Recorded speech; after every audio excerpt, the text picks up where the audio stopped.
Okay అండి, అందరికీ స్వాగతం.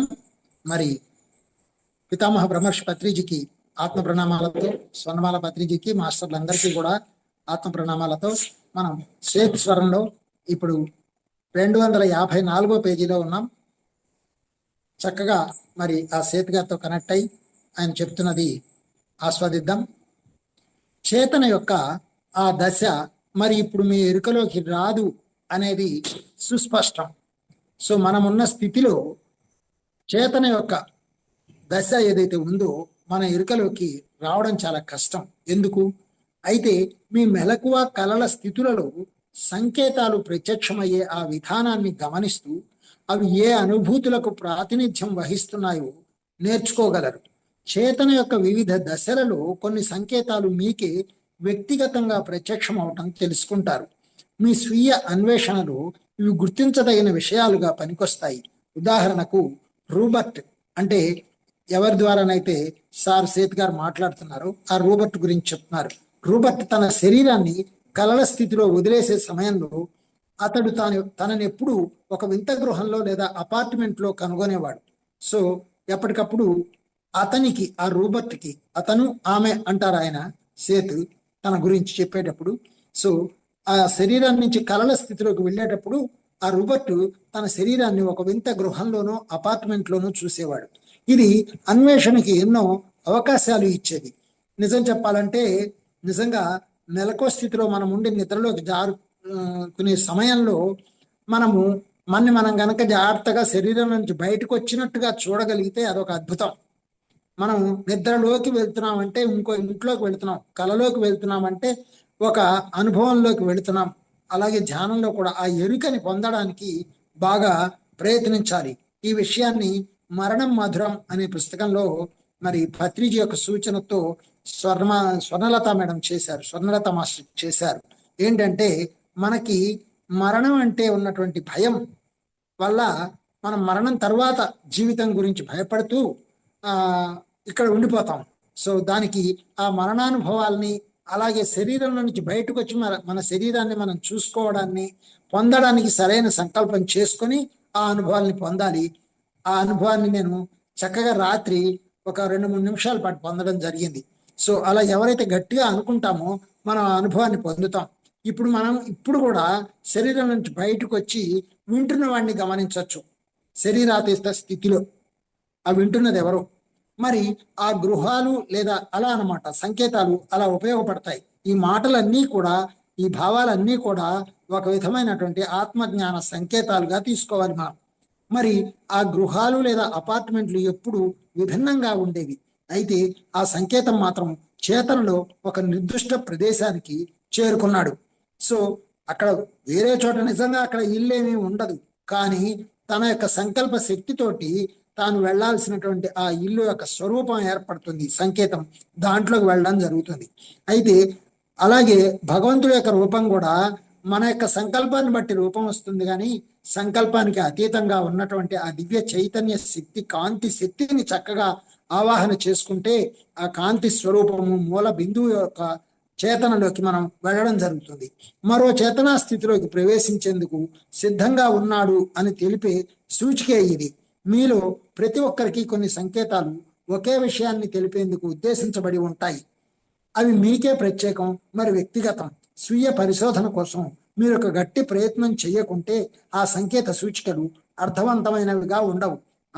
మనకి కలలో కానీ లేదంటే మన ధ్యాన స్థితిలో కానీ మరి మామూలు చేతనావస్థలో కానీ మెలకువ స్థితిలో కానీ కనిపించే వస్తువులైనా వినిపించే మాటలైనా చదువుకునే పుస్తకమైనా అందులో ఉన్నటువంటి సంకేతాలు వాటి యొక్క ప్రతీకలు ఎందుకు వచ్చాయి, ఎందుకు ఇలా చెప్పబడుతున్నాయి అనేది మనకి అర్థం అవడం అనేది కష్టం అవుతుంది. అవి అసలు అర్థవంతంగా అనిపించవు మనకి ఆ సూచికలు. మరి అలాంటి సంకేతాలు మీ జీవితాంతం మీతోటే ఉంటాయి. సో అర్థవంతమైనవిగా ఏవైతే ఉండవో అవి మనం అర్థం చేసుకునే దాకా జీవితాంతం మనతోటే ఉంటాయి. ఇవాళ గజల్ రాయటం జరిగింది, జీవితమే నాటకమని ఎరుక లేక మరి మరణము అనేది మరో జన్మ అనేటువంటి దాన్ని రాయటం జరిగింది.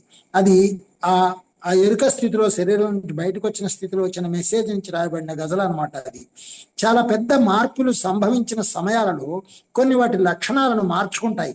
సో మనకి ఆ సంకేతాలు అర్థవంతమైనవిగా అనిపించనివి కొన్ని ప్రత్యేకమైన పెద్ద మార్పులు సంభవించిన సమయాలలో వాటి లక్షణాలనవి మార్చుకుంటాయి. అంటే మనం గమనించే స్థితిని బట్టి, ఇక్కడ జరుగుతున్నటువంటి మార్పుల్ని బట్టి అవి వాటి లక్షణాలను మార్చుకొని మనకు అర్థం అవడానికి సహాయం చేస్తాయి.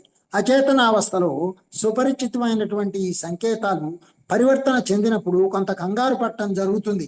సో మనకి అచేతనావస్థలో పరిచితమైనటువంటి సంకేతాలు అంటే మనం ధ్యానంలోనో కళలలోనో ఉన్నప్పుడు ఏదో కనబడితే మనకు అర్థం కావు కదా, ఇది ఎందుకు వచ్చింది, ఇలా ఎందుకు వచ్చింది, మనం అనుకునేవన్నీ కూడా మనకి అర్థం కానంతసేపు పరివర్తన చెందినప్పుడు మనం కొంత కంగారు పట్టడం జరుగుతుంది. అంటే అరే ఇది నేను ఎప్పుడో చూసిందిలాగే ఉందే, ఇది నేను ఎప్పుడో పొందిందిలాగే ఉందే, అవునా ఇది నిన్న కలలో వచ్చిందా, లేకపోతే ఇంతకుముందు ధ్యానంలో చూశానా, లేదంటే ఇది ఎందుకు ఇంకా కూడా నాకు సరిగా అర్థం అవ్వట్లేదు, అది మన ఎదురుకు వచ్చినప్పుడు ఎందుకు ఇది మన ముందర వచ్చింది, ఈ అనుభవం నాకు ఎందుకు వచ్చింది ఇప్పుడు అని మనం కొంచెం కంగారు పడే అవకాశం కూడా ఉంటుంది.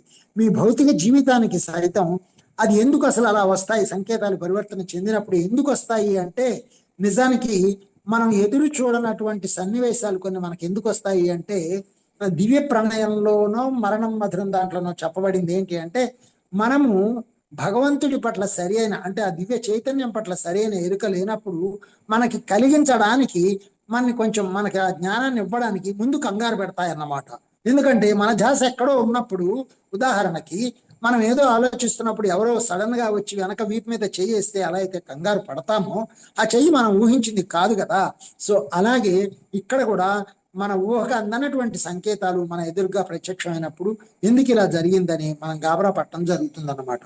అలాగా మీ భౌతిక జీవితానికి సైతం ఇదే విషయం వర్తిస్తుంది. అది ఎలాగంటే ఓ కుక్క మీ సహజ సంతోషానికి లేదా స్వేచ్ఛకు సంకేతం అనుకోండి. ఒకానొక ప్రమాదంలో అది చనిపోవటం అనేది మీరు చూడటం తటస్థిస్తే అప్పుడు కుక్క అంటే మీకు పూర్తిగా భిన్నమైన భావన కలగవచ్చు. అంటే ఇప్పుడు చూడండి ఎంత బాగా చెప్పారు.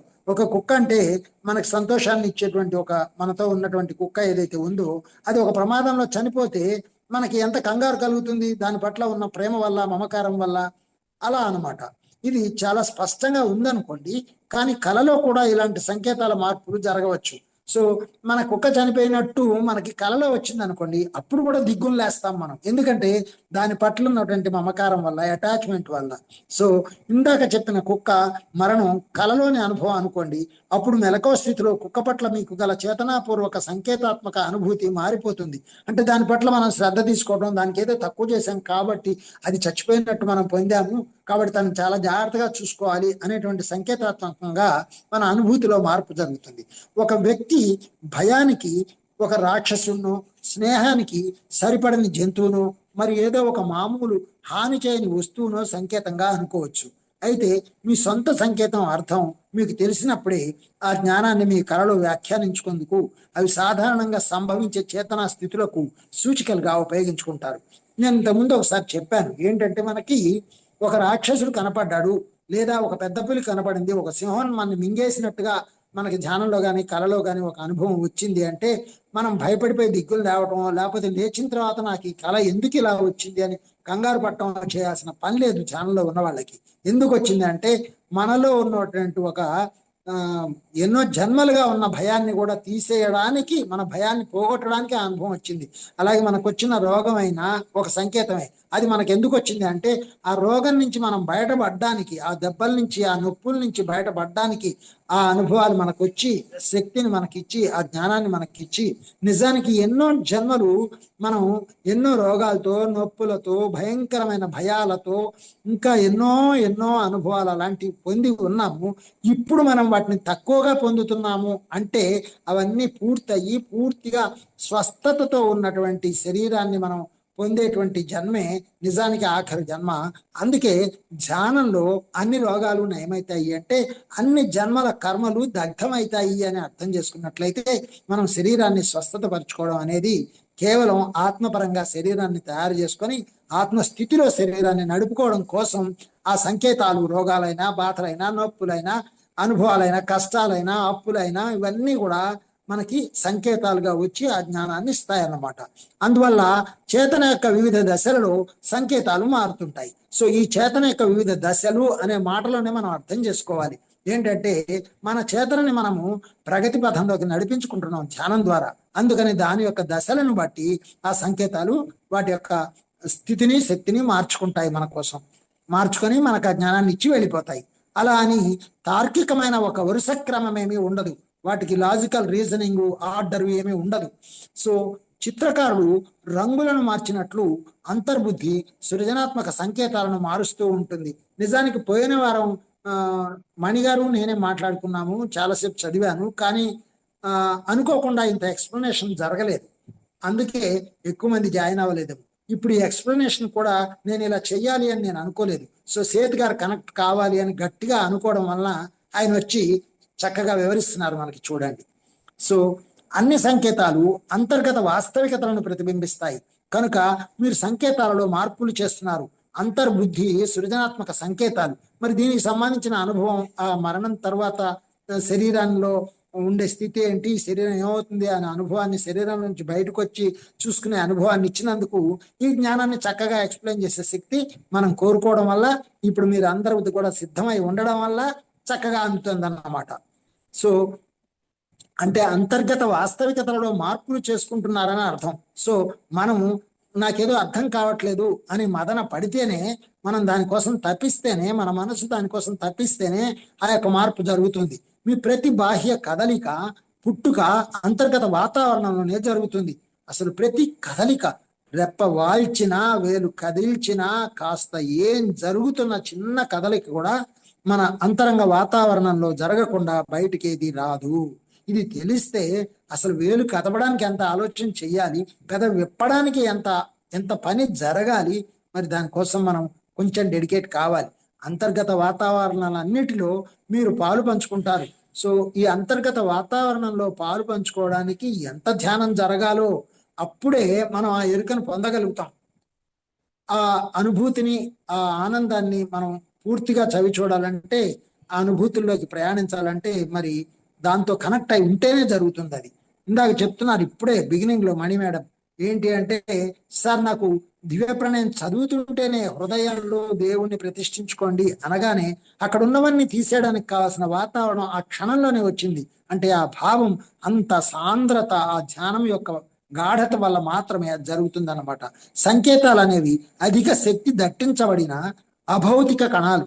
ఎంత చక్కగా ఉందో చూడండి, అసలు పదాలు ఇంత గట్టిగా కనిపిస్తున్నాయి కానీ భావం ఎంత సూటిగా ఉందో. సంకేతాలు అనేవి అధిక శక్తి దట్టించబడిన అభౌతిక కణాలు. ఇందులో ప్రతి అక్షరం కూడా ఒక సంకేతమే. సంకేతాలు ఈ వస్తువులైనా అనుభవాలైనా ఏవైనా అధిక శక్తి దట్టించబడిన అభౌతిక కణాలు. అభౌతిక అంటే భౌతికంగా లేవవి. ఈ అక్షరాలు ఇక్కడే ఉంటాయి, కళ్ళకు కనిపిస్తూ ఉంటాయి, కానీ నిజానికి అభౌతికము, భౌతికంగా లేవు. అందులో ఉన్న భావం మాత్రమే మనం తీసుకోవాలి. దీనికి ఉదాహరణ ఏంటి అంటే, దీన్ని అర్థం చేసుకోవడానికి సింపుల్ చిన్న స్టోరీ చెప్పారు ఒక చోట. ఏంటి అంటే, ఒక పిల్లవాడు ప్రసాదాన్ని నైవేద్యం పెడతాం కదా భగవంతుడికి, భగవంతుడు ఏం తింటాడు, తినడు కదా, మనమే తింటాం కదా అని చెప్పి, అది అక్కడే ఉంది కదా, మరి ప్రసాదాన్ని నైవేద్యం పెట్టి లాభం ఏంటి, ఆయనకి ఎందుకు పెట్టాలి అని అడిగాడు. అడిగితే ఆ మాస్టర్ గారు ఏం చెప్పారంటే, బాబు నువ్వు ఇప్పుడు నాకు ఈ 2 లైన్ల శ్లోకం ఒక 10 సార్లు 20 సార్లు లేకపోతే 2 సార్లు ఒకసారి నీ ఇష్టం, అది చదివి నాకు అప్పచెప్పు అన్నారు. చదివి అప్పచెప్పేసి నాకు వచ్చేసింది అన్నాడు. వచ్చేసింది అంటే ఏది చెప్పు అన్నారు. చెప్పాడు. చెప్పిన తర్వాత నీకు వచ్చేసిందా, మరి అది అక్కడే ఉంది కదా అన్నారు. పుస్తకంలో శ్లోకం అక్కడే ఉంది, నీకెలా వచ్చేసింది అంటే ఏంటనమాట, ఆ సంకేతాలకు సంబంధించిన ధ్వని మాత్రమే నువ్వు గ్రహించుకొని అప్పజెప్పావు, అది అక్కడే ఉంది. కాబట్టి భగవంతుడు మన భక్తి భావము అనేటువంటి ప్రసాదాన్ని తింటారు. అలాగే ఈ సంకేతాల్లో ఉన్న భావము అనే దాన్ని మన మనస్సు గ్రహించి మనస్సుకి అతీతమైన స్థితిలోకి వెళ్ళడానికి మనస్సు సహకరించేటువంటి అద్భుతమైన పరికరం అన్నమాట. వీటిలోకి దృఢమైన ఆకర్షణ శక్తి మరి వ్యాకోచించే ఆ క్షణాలు గల భౌతిక వస్తువులు సైతం చేరతాయి. సో ఇక్కడ ఆ క్షణాలు ఉన్నటువంటి భౌతిక వస్తువులు సైతం చేరతాయి సంకేతాల్లోకి. అలాగే ఇవి అంతర్గత గ్రహింపులను ప్రతిబింబిస్తాయి. మనము చూడండి, గోరటి వెంకన్న గారు పాటలో రాశారు. ఏంటంటే చెప్పి తర్వాత పాటలో రాశారు ఆయన. ఇప్పుడు చిలుకకి చిలుక అని పేరు పెట్టింది ఎవరు, ఈ వస్తువులకు పుస్తకానికి పుస్తకం అని పేరు పెట్టింది ఎవరు, ఎలుకకి ఎలుక అని, మరి కోకిలకి కోకిల అని పేరు పెట్టింది ఎవరు, మనమే కదా వాటి యొక్క లక్షణాలని గుణాలని మన అవగాహనకి తగ్గట్టుగా మనం వాటికి పేర్లు పెట్టుకున్నామే కానీ వాటికి ఏం తెలుసు, ఆ పేర్లు లేవు కదా. సో మనము చూసి ఆ సంకేతాన్ని నిర్ణయించుకున్నాం. సో అది మన అంతర్గత గ్రహింపుల్ని ప్రతిబింబిస్తాయి ఆ సంకేతాలు. అలాగా నేరుగా తెలుసుకోవడానికి వీలు కాని వాస్తవికతలను ప్రతిబింబిస్తాయి. సో నేరుగా తెలుసుకోవడానికి వీలు కాని వాస్తవికతను మనకి ప్రతిబింబింపజేస్తాయి. సూటిగా మనం తెలుసుకోలేము. ఇప్పుడు ఇక్కడ పదాలు రాసుంటే ఆ యొక్క అక్షరాలు, ఆ మాటలు, వాటి అర్థాలు మనకి తెలియకపోతే ఈ వాక్యాలను మనం ఎలా అర్థం చేసుకుంటున్నాం? కాబట్టి అవి నేరుగా చెప్పవు, మనం నేర్చుకోవాలి ముందర గురుముఖంగా. అలా ఎన్నో జన్మలుగా నేర్చుకున్నటువంటి సత్యాల్ని మనం ఇక్కడ ఆచరించడానికి, మరి గ్రహింపు శక్తితో పెంచుకోవడానికి వచ్చామన్నమాట.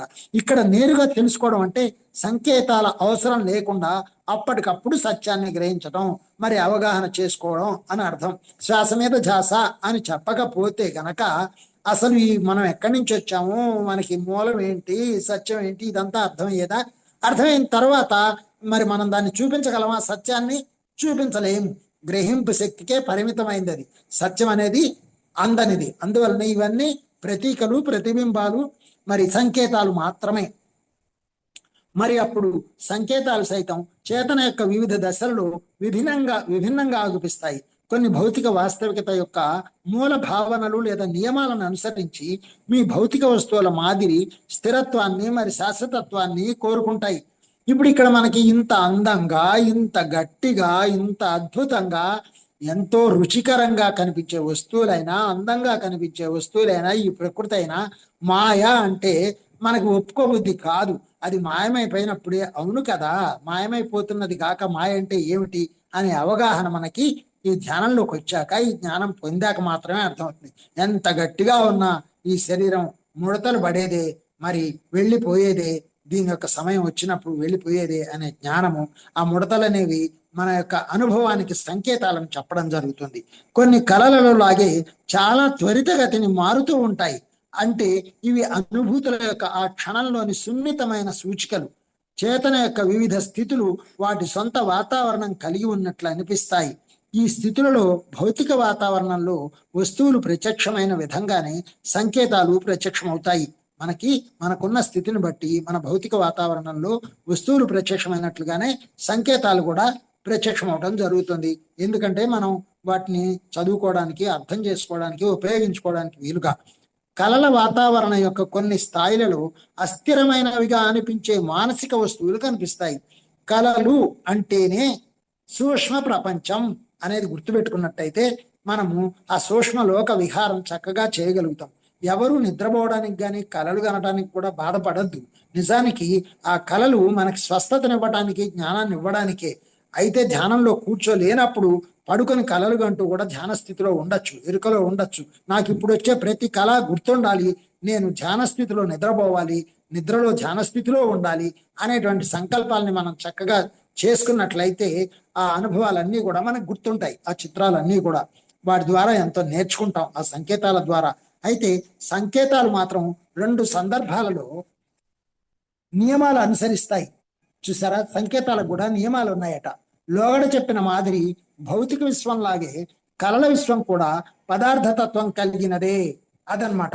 ఎందుకని పదార్థతత్వం కలిగినది కళల విశ్వం సూక్ష్మలోకంలో? అసలు ఇక్కడ ఈ కళల విశ్వంలో మనం కనే కళల్లో మనకి తెలిసినవి వస్తాయి, తెలియనివి వస్తాయి. తెలిసినవి ఎందుకు వస్తాయి అంటే పరిచితమైన మనస్సు యొక్క ప్రతిబింబాలు అవి. తెలియనివి ఎందుకు వస్తాయి అంటే మనలో ఉన్నటువంటి భావాలకి ప్రతీకలుగా ఆత్మ మనకి ప్రత్యక్షం చేస్తుంది. ఆ ప్రత్యక్షం చేయటం వల్ల ఆ జ్ఞానాన్ని మనం పొందుతాం. కాబట్టి పదార్థతత్వం అంటే ఏంటి? ఆ కళలో ఉన్నంతసేపు అదే నిజము అని మనం అనుకుంటాము. అయితే కళని కళగా చూడడం అనేది ఎప్పుడు వస్తుంది అంటే ఇదంతా ఒక కళే కదా, ఈ జీవితం కూడా ఒక కళే కదా అనే స్పృహ మనకి పెరిగినప్పుడు ఆ ధ్యాన స్థితిలో వచ్చేటువంటి కళని కూడా మనం చక్కగా ఎరుకతో చూడగలుగుతాం. సినిమా చూసినట్టుగా. సినిమా చూసేటప్పుడు ఇది సినిమా అని ఎలా అయితే చూస్తున్నామో మన జీవితాన్ని మనం సినిమాగా చూడగలగాలి. భౌతిక వస్తువులు నెలకో జీవితానికి ప్రాతినిధ్యం వహించే విధంగానే ఆ విశ్వంలోని సంకేతాలు, వస్తువులు, కళల జీవితానికి ప్రాతినిధ్యం వహిస్తాయి. నాకు ఇప్పుడు ఎంతోమంది పెద్దవాళ్ళనైనా పిల్లలనైనా చూస్తున్నప్పుడు, అక్కడ టీవీలో కానీ సినిమాలు చూస్తున్నప్పుడు నాకు దానికి దీనికి ఏమీ తేడా లేని స్థితిలో నేను ఒక సినిమా చూస్తున్నట్టుగా చూసేటువంటి సందర్భాలు చాలా చాలా ఎక్కువగా నాకు నా భావనలో నిలుస్తున్నాయి. అందుచేత సంకేతం యొక్క స్వభావం మీ వాతావరణాన్నే కాదు, అందులోని మీ చేతనా స్థితిని కూడా సూచించేందుకు పనికొస్తుంది. అలాగే కొందరు మాట్లాడుతున్నప్పుడు నాకు వాళ్ళ మాటలు వినిపిస్తున్నాయి, కానీ వాళ్ళ యొక్క భావన చిత్రం ఏదైతే ఉందో దాన్ని చూస్తూ నేను చాలా ఆ సినిమాను చూస్తూ ఆనందిస్తున్నాను. ఎందుకంటే చాలా మంది గతంలోకి వెళ్ళిపోయి వాళ్ళ యొక్క ఆ కళల్లోనూ అనుభవాల్లోనూ తీయని అనుభవాల్లోనూ ఇరుక్కుపోయి వాటినే చెప్తూ ఉంటారు పెద్దవాళ్ళు. చాలా మంది బాధాకరమైన సన్నివేశాల్లో ఇరుక్కుపోయి వాటినే చెప్తూ ఉంటారు.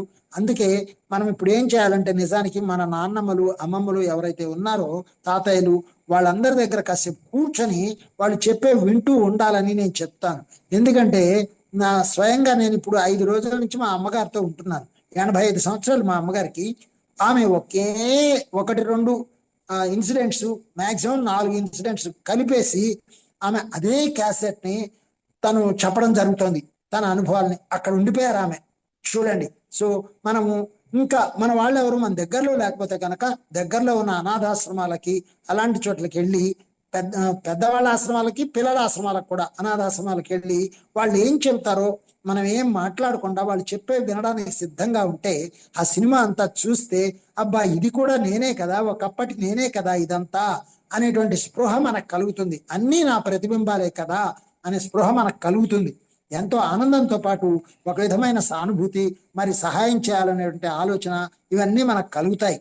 సో అలాగా కళల జీవితానికి ఆ విశ్వంలోని సంకేతాలు ప్రాతినిధ్యం వహిస్తాయి.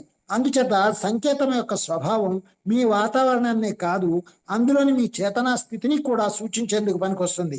ఆ సంకేతము మనం ఏ స్థితిలో ఉన్నాము అనేది కూడా సూచిస్తుంది. ఇందా చెప్పాను కదా, మనకు పెద్ద పులో సింహమో పామో మన కల్లోనో ధ్యానంలోనో కనిపించింది, లేదా మనకేదో భయం వెంటాడుతూ తెలియని భయమో దుఃఖమో మనతో ఉంది అంటే దానికి సంబంధించిన సంకేతాలే వస్తాయి. నేను నా తొలి నాళ్లలోనే ధ్యానంలో పొందినటువంటి తొలి అనుభవాలతోటి, చదువుకున్నదండి ప్లస్ పొందిన అనుభవాలతోటి నేను చెప్పాను, ఎవరూ ధ్యానంలో ఏం జరిగినా భయపడకండి, అవి జ్ఞానాన్ని ఇవ్వడానికే వస్తున్నాయి.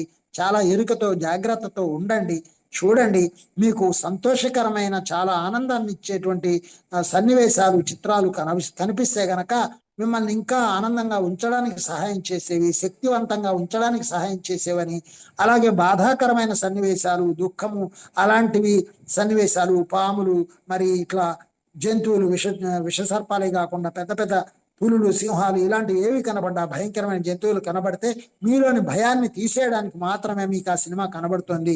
అందుకని ఈ 3D సినిమాలు కానీ లేకపోతే పిల్లలకు చూపించే జంతువుల సినిమాలు కానీ అవన్నీ కూడా ఎందుకంటే పిల్లల్లో భయాన్ని తీసేసి ధైర్యాన్ని నింపడానికి వచ్చేటువంటి సంకేతాత్మక సినిమాలు అన్నమాట. అందుకనే మనం ఏది చూస్తున్నా ఏది చేస్తున్నా మన ఎదురుపడేటువంటి నిత్య జీవితంలో ఎదురుపడే ప్రతిదీ మనకి నేర్పడానికి వచ్చింది అనేటువంటి అవగాహన మరి ఎరుక మనకు ఉన్నట్లయితే మనం ఎంతో ఆనందంగా నేర్చుకుంటాం ప్రతిదాని నుంచి. మామూలు కళలు నాటక సందర్భంలో ఒక కళలోని వస్తువులు శాశ్వతమైనవి అనిపిస్తాయి. ఇందాక అనుకున్నాం కదా, మీరు వాటిని అలాగే స్వీకరిస్తారు, అలాగే శాశ్వతమైనవి అనుకుంటాం. మీరు ఇంకా భౌతికాన్వయంలో ఉన్నారు. మీ కళల ప్రతిబింబాల మీద మీ మెలకువ స్థితిలోని సంకేతాత్మకతను రుద్దుతారు. సో ఏం చేస్తాం మనం, నాకు ఈ కళ ఎందుకు వచ్చింది అంటే అని ఆలోచించి మన భౌతికమైన మనస్సు యొక్క భావాలన్నీ ఆ కళల్లో కనబడ్డ ప్రతిబింబాలకు మనం అంటగడుతూ ఉంటాం. అయితే కళల చేతన యొక్క ఇతర స్థితులలో గృహాలు ఉన్న పళంగా అదృశ్యమైపోవచ్చు. ఒక గుడిసె స్థానాన్ని ఒక ఆధునిక భవంతి తీసుకోవచ్చు. ఒక పిల్లవాడి స్థానంలో మొగ్గ రావచ్చు. అంటే స్పష్టంగా భిన్నంగా ప్రవర్తిస్తున్నారు. ఈ వాతావరణంలో శాశ్వతత్వం ఎంత మాత్రం మూలభావన కాదు, తార్కిక క్రమం ఇక్కడ వర్తించదు. సో ఒక గుడిసె స్థానంలో భవంతి పెద్ద బిల్డింగ్ ఎలా వచ్చింది, ఒక పిల్లవాడి స్థానంలో ఒక మొగ్గ ఎలా వచ్చింది అంటే దానికి ఒక విశ్లేషణ ఏమీ ఉండదు. అనవసరంగా మీరు ఆ విశ్లేషణ జోలికి వెళ్ళకండి, వాటిని అలా స్వీకరించండి, చూడండి అని చెప్తున్నారు.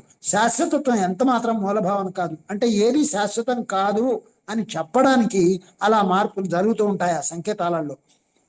ఇలా ప్రవర్తించే సంకేతాలే చేతన యొక్క మరో దశలో మీరు ఉన్నారనేందుకు ఆధారాలు అవ్వచ్చు. అనుభూతుల ప్రకటన, మరి అనుభవం వరుస క్షణాలలో ఇరికించబడిన వస్తువుల కఠినమైన చట్రానికి పరిమితం కాదు. అనుభూతులు అప్రయత్నంగా పరివర్తన చెంది తక్షణమే ఒక కొత్త గతిశీల విధానంలో ప్రకటింపబడతాయి. ఇలా చేతన శీఘ్రగతిని శృతి చేయబడుతుంది. సో ఆ చేతన శీఘ్రగతిలో అంటే చాలా వెంటనే అది ట్యూన్ చేసుకోవడం వలన ఆ రూపాలు మారిపోయి ఆ శక్తి స్థాయిని పెంచుకోవడం జరుగుతుందన్నమాట. మీరు ఆ ఎరుకలో ఉంటే చాలు. అయితే యథార్థత సంతరించుకుందుకు గంటలు రోజులు నిరీక్షించనవసరం లేదు. కాలం పరంగా అనుభవం సర్వస్వతంత్రమైనది. చేతనకు చెందిన ఈ పరిధి గురించి చెప్పాలంటే ఒక పుస్తకమే వ్రాయవచ్చు. అసలు నిజానికి కాలం కూడా లేదు. కాలం అనేది మనకి ఈ 3Dలో ఉన్నంతసేపు ప్లస్ ఈ యొక్క లోకాలలో విహరిస్తున్నంతసేపు, సూక్ష్మ కారణ లోకాలలో విహరిస్తున్నంతసేపు మనకి చంద్రుడి మీద అయితే ఇలాగా ఇంత సమయం గడిస్తే ఒక రోజు అవుతుందని, అలాగే మనకి పలానా గ్రహాల్లో అయితే మరి ఆ సూర్యుడి యొక్క సమయాన్ని బట్టి కాలాన్ని లెక్కించడం జరుగుతుందని, ఎక్కడైతే దృశ్యం ఉందో, ఎక్కడైతే వస్తువు ఉందో, దూరం ఉందో అక్కడే కాలం ఉంటుంది. సో కాలం అసలు మరణం లేనిది అంటే కాలం ఒక్కటే. మరణం లేని కాలం ఎప్పుడూ సాక్షిభూతంగా ఉంటుంది. కాబట్టి మీరు కాలంతో మమేకమైపోవాలంటే మీకు మీరు సాక్షిగా ఉండండి అని చెప్పడం అందుకే అన్నమాట. సో కాలం యొక్క స్థితిలో మనం ఉంటాం. అప్పుడు కాల పురుషుడు వేరే ఉండడు, యముడు వేరే ఉండడు. మనమే కాలపురుషులమై ఆ కాలానుగుణంగా మనము మన చేతనని మార్చుకోవడం జరుగుతుంది అనుభవం ద్వారా. సో అందుకని చేతనకు చెందిన ఈ పరిధి గురించి చెప్పాలంటే ఒక పుస్తకమే వ్రాయవచ్చు అన్నారు.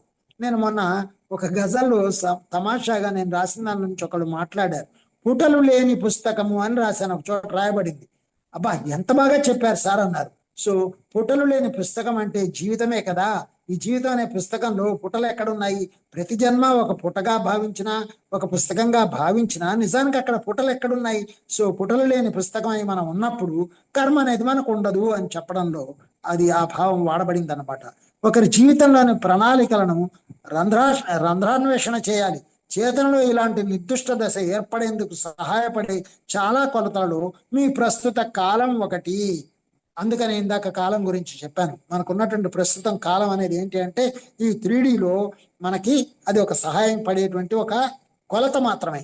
కాబట్టి ఇన్ని గంటలు, ఇన్ని నిమిషాలు, ఇన్ని సెకండ్లు ఇట్లా మనం లెక్కేసుకోవడానికి పనికొస్తుంది. అదే ధ్యాన స్థితిలో కాలం అనేది 0 అయిపోతుంది. కాబట్టి మీ భూత భవిష్యత్తు వర్తమానాలు దానిలోనే ఉన్నాయి.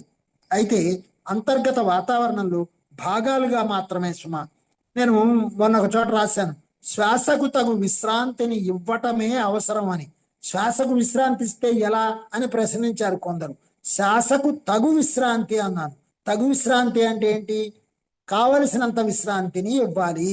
విశ్రాంతిని ఇస్తే ఎందుకు అవసరం అంటే, శ్వాసకు విశ్రాంతిని ఇస్తే మనం శ్వాసకు విశ్రాంతిని ఇవ్వట్లేదు. ఎలా అంటే మన చేతిలోనే ఉంది, మన మనస్సు యొక్క చేతిలోనే ఉంది. శ్వాసకు విశ్రాంతిని ఇస్తే శ్వాస నిదానిస్తుంది. విశ్రాంతిని ఇవ్వకపోవడం వల్ల అలజడికి గురయ్యి, ఆందోళనకి గురయ్యి, ఆవేశానికి గురయ్యి అది రోగాల పాలవుతుంది. శరీరం రోగాల పాలవడానికి కారణం మన శ్వాసకి తగిన విశ్రాంతిని మనం ఇవ్వకపోవడం. అది మనం ధ్యానం ద్వారానే చేయగలము అనేటువంటి విషయాన్ని మనం తెలుసుకున్నట్లయితే ఆ శ్వాసని 0 చేసి మనం చక్కగా బ్రతకచ్చు అనేటువంటి జ్ఞానాన్ని కూడా మరి సేత్ గారు ఇచ్చారు. ఏంటంటే నిజానికి శ్వాస తీసుకోవడం కూడా ఒక రకంగా హింసే అనే వాక్యం మనం చదువుకున్నాం. ఎందుకని? హింస అంటే ఎప్పుడైతే హంస మీద ధ్యాస ఉంచడమే తప్ప హంసని తీసుకోవడం వదలడం కూడా లేదు. హంస మీద ధ్యాస ఉంటే హంస శాంతపడుతుంది. అదనమాట ధ్యానం అంటే. అయితే అంతర్గతంగా వాతావరణంలో భాగాలు మాత్రమే సుమ. భూత భవిష్యత్తు వర్తమానాలు నిజానికి అంతర్గత వాతావరణంలో భాగాలే అవి. మీ ప్రపంచం విస్తరించి ఉన్నట్లే చేతనా స్థితులు వాటి వాతావరణం, వాటి పద్ధతిలో అవి రోదసిలో విస్తరించి ఉంటాయి. రోదసి అంటే అంతరిక్షం. సో అందులో తిరగటం మీరు నేర్చుకోవాలి. సో అంటే సూక్ష్మలోకయానం మీరు చేయడం నేర్చుకోవాలి. నిద్రకు ముందే సరైన సూచనలు చేసుకుంటే ఈ దశలో మీరు ఎరుకలో ఉండడం పెద్ద కష్టమేమీ కాదు.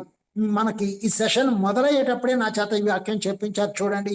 ఏంటి అంటే మనం నిద్రలోకి వెళ్ళేటప్పుడు, ధ్యానంలోకి వెళ్ళేటప్పుడు మనం సరైన సంకల్పాలు చేసుకుంటే శరీరానికి అతీతంగా శరీరం నుంచి బయటకు వచ్చి మన శరీరం చేస్తున్నవన్నీ మనం చూసే దానితో మనం ఉంటాం. అంటే ఆ నేనుతో ఆ నేను మనమై ఈ శరీరాన్ని చూడడం జరుగుతుంది, ఈ శరీరం పొందే అనుభవాలు పొందడం జరుగుతుంది. అందుకే సరైన సూచనలు చేసుకోవాలి. సో మనం ఈ స్థితిలోకి వచ్చామంటే, నిజంగా దీని గురించి వింటున్నాము, తెలుసుకుంటున్నాము అంటే మనమంతా కూడా మన శరీరాన్ని బయట నుంచి వీక్షించగలిగే శక్తిని పొందే స్థాయికి వచ్చామని అర్థం. సంకేతాలలోని ఈ జాతి పరివర్తనం కొంతమేర మెలకువ స్థితిలోని వివిధ దశలలో సైతం గ్రహించవచ్చు. ఈ యొక్క పరివర్తన యొక్క కొంతమేర మనం మెలకువ స్థితిలో కూడా గ్రహించవచ్చు.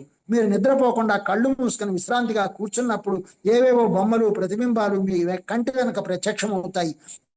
నేను అదే చెప్తుంటాను, బాగా ఈ వాక్యాన్ని గుర్తుంచుకోండి అందరూ కూడా. ఏంటంటే, మనం అసలు నిద్రలోకి వెళ్ళకుండా కళ్ళు మూసు కూర్చున్నప్పుడు అబ్బా అయిపోయింది కదా ధ్యానం అని చెప్పి చాలా మంది అంటూ ఉంటారు. నేను చాలా పొందాను, అయిపోయింది అంటారు. నిద్రపోయి లేచి అయిపోయింది అన్నట్టుగా ఉంటుంది. అలా కాదు. మెలకువ స్థితిలో పూర్తిగా కళ్ళు మూసుకొని ఎంతో సహనంగా, చాలా సంతోషంగా, హాయిగా గమనిస్తూ ఆ మెలకువ స్థితిలో ఎలాంటి సంగీతము లేకుండా, మ్యూజిక్ కూడా పక్కన వస్తుంది లేకుండా, శరీరంలో జరుగుతున్నటువంటి ఆ యొక్క సంచలనాలను మనం సంచలనము అంటే చక్కని చలనము, ఎక్కడెక్కడ సంచలనము అంటే బయట నిజంగా ఆందోళన అని అర్థం తీసుకుంటారు. కాదు, సంచలనము అంటే లోపల జరుగుతున్నటువంటి చలనాలను, చక్కని చలనాలను గమనించండి. అది గమనించేవారుగా మీరు అయినప్పుడు మీరు అదే అసలైన నేను. గమనించే వాళ్ళమే మనం తప్ప ఈ శరీరం కాదు. మనలోని సంచలనాలను గమనిస్తున్నప్పుడు మనస్సుకు అతీతమైనటువంటి నేనుగా ఉంటాము. కొన్ని భౌతిక వస్తువుల మాదిరి చెట్లు, ఇళ్ళు లేదా మనుషుల ప్రతిబింబాలలా కనిపిస్తాయి.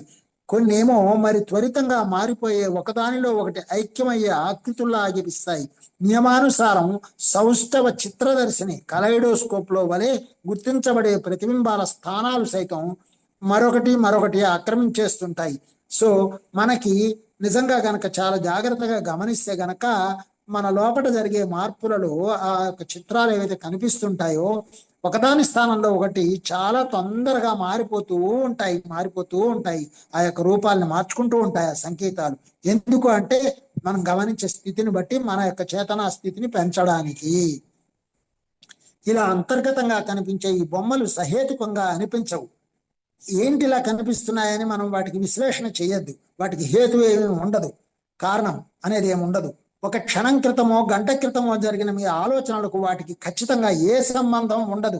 మీరు చేస్తున్న దానికి వాటికి కూడా సంబంధం ఏమీ ఉండదు. సో కాబట్టి మనకు జరిగిన ఆలోచనలకు కానీ ఏ సంబంధం ఉండదు. అలాగే మనం చేస్తున్నటువంటి పనికి కానీ ఏ సంబంధం ఉండదు. అలాంటి చిత్రాలు ఎన్నో వస్తాయి. దీనికోసం కావాల్సింది కళ్ళు మూసుకొని మెలకువగా గమనించాలనేటువంటి సంకల్పం. అయితే తరచుగా భౌతిక ఉత్తేజాల నుండి కొంత ఎడంగా వెళ్ళిన చేతన లక్షణాలనే అవి ప్రతిబింబిస్తాయి. ఆ యొక్క సంకేతాలన్నీ ఏం చేస్తాయి? తరచుగా భౌతిక ఉత్తేజాల నుండి, భౌతిక ఉత్తేజాలంటే మనకి శోకము, ఆనందము, సంతోషము, బాధ, ఇంకా ఆందోళన, ఆవేశము, కోపము, ప్రేమ, ఇలాంటి మామూలుగా లౌకికమైనటువంటి ఉద్వేగాలు ఏవైతే ఉన్నాయో వాటన్నిటికీ అతీతమైనటువంటి ఒక స్థితి మనకి సంబంధించిన సంకేతాలు అవుతాయి మనం గమనించడం మొదలుపెట్టినప్పుడు. ఈ రోజు సెషన్ 100% రిపీటెడ్గా ఒక 10 సార్లైనా వినాల్సినటువంటి సెషన్. దీన్ని నాకు చాలా అంటే చాలా ఆనందంగా ఉంది. మనకు ఎంతో జ్ఞానాన్ని ఇస్తున్నటువంటి సెషన్ ఇది. భౌతిక ఉత్తేజాల నుండి కొంత ఎడంగా వెళ్ళిన చేతన లక్షణాలనే అవి ప్రతిబింబిస్తాయి. సో మన ఉత్తేజాలన్నిటికీ ఎడంగా జరిగినటువంటి లక్షణాలని ప్రతిబింబిస్తాయి. కాబట్టి మన నుంచి ఎడంగా ఉండి మనల్ని మనం చూసుకోవడం అనేది ఎంత ముఖ్యమో తెలుసుకోవాల్సినటువంటి సందర్భం వచ్చింది. చేతన స్థితులు మారినప్పుడల్లా సంకేతాల ఆకృతులు మారిపోతాయి. బాగా మనం వాటితో మారిపోతున్న వాటితో తాదాత్మ్యత చెందకుండా, మళ్ళీ వాటిని ఆహా ఓహో లేకుండా వాటిని ఒక గొప్ప సినిమాగా చూస్తున్నట్టయితే మన చేతన యొక్క ప్రగతి మనకు అర్థమవుతుంది. కేవలం సాక్షిభూతంగా చూస్తూ ఉంటే చాలు, వెళ్ళిపోతున్న వాటిని, వస్తూ వెళ్ళిపోతూ మారుతున్నటువంటి వాటిని. మరి పరిస్థితుల్లో మీకు అగుపించే ప్రతిబింబాలు మీరు కనులు మూసుకునే ముందు గల మీ ఆలోచనలకు, అనుభూతులకు, మరి ఇంకొంచెం ముందు మీ మనసు ఆక్రమించుకున్న విశిష్టమైన విషయాలకు ప్రాతినిధ్యం వహిస్తాయి.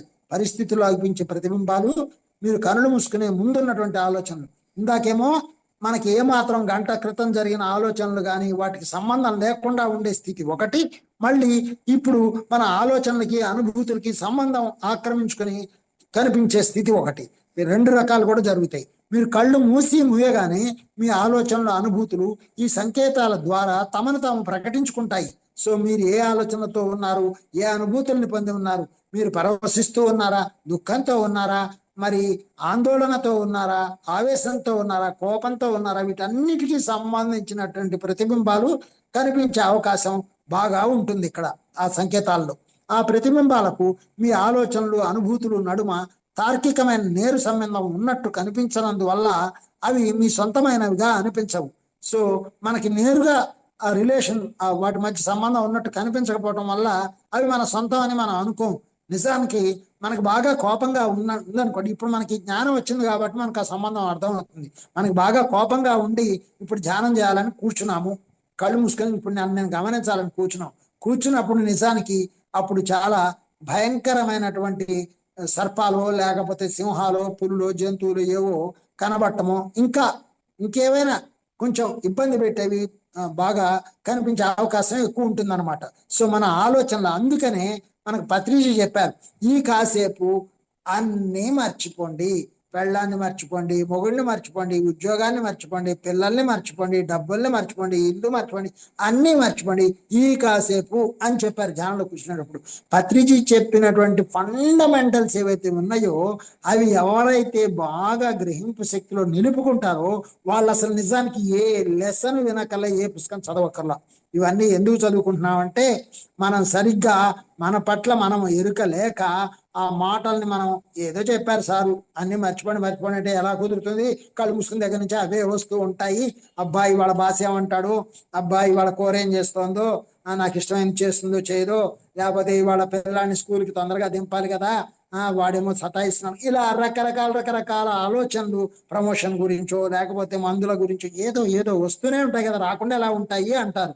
కానీ మరిచిపోండి అంటే జరపండి పక్కకి, ఏది వస్తే దాన్ని పక్కకి జరపండి. మీ ప్లేట్లో వేస్ట్ ప్రోడక్ట్ ఉంటే ఎలా అయితే మీరు పక్కకి జరిపేస్తారో, మీ భోజనంలో కూరలో వచ్చే కరివేపాకుని, ఉడికిన కరివేపాకుని ఎలాగైతే తీసి పక్కన పడేస్తారో అలా జరిపేయండి మీ ఆలోచనల్ని అని దాని అర్థం. ఏదన్నా రానియండి, జరిపేయండి, అంతేగాని వస్తున్నాయి అంటూ వాటిని పట్టుకొని వేలాడబడకండి అని. వాటిని దేనితో ముడిపెట్టాలో మీకు అర్థం కాదు. పత్రిజీ సింపుల్గా చెప్పారు, కట్ చేయండి అని. కట్ చేయండి అంటే సార్ కట్ చేయమంటే అప్పుడు కత్తెర ఉండదు కదా, లేకపోతే చేక ఉండదు కదా, బ్లేడ్ ఉండదు కదా అని ఆలోచించడం కాదు.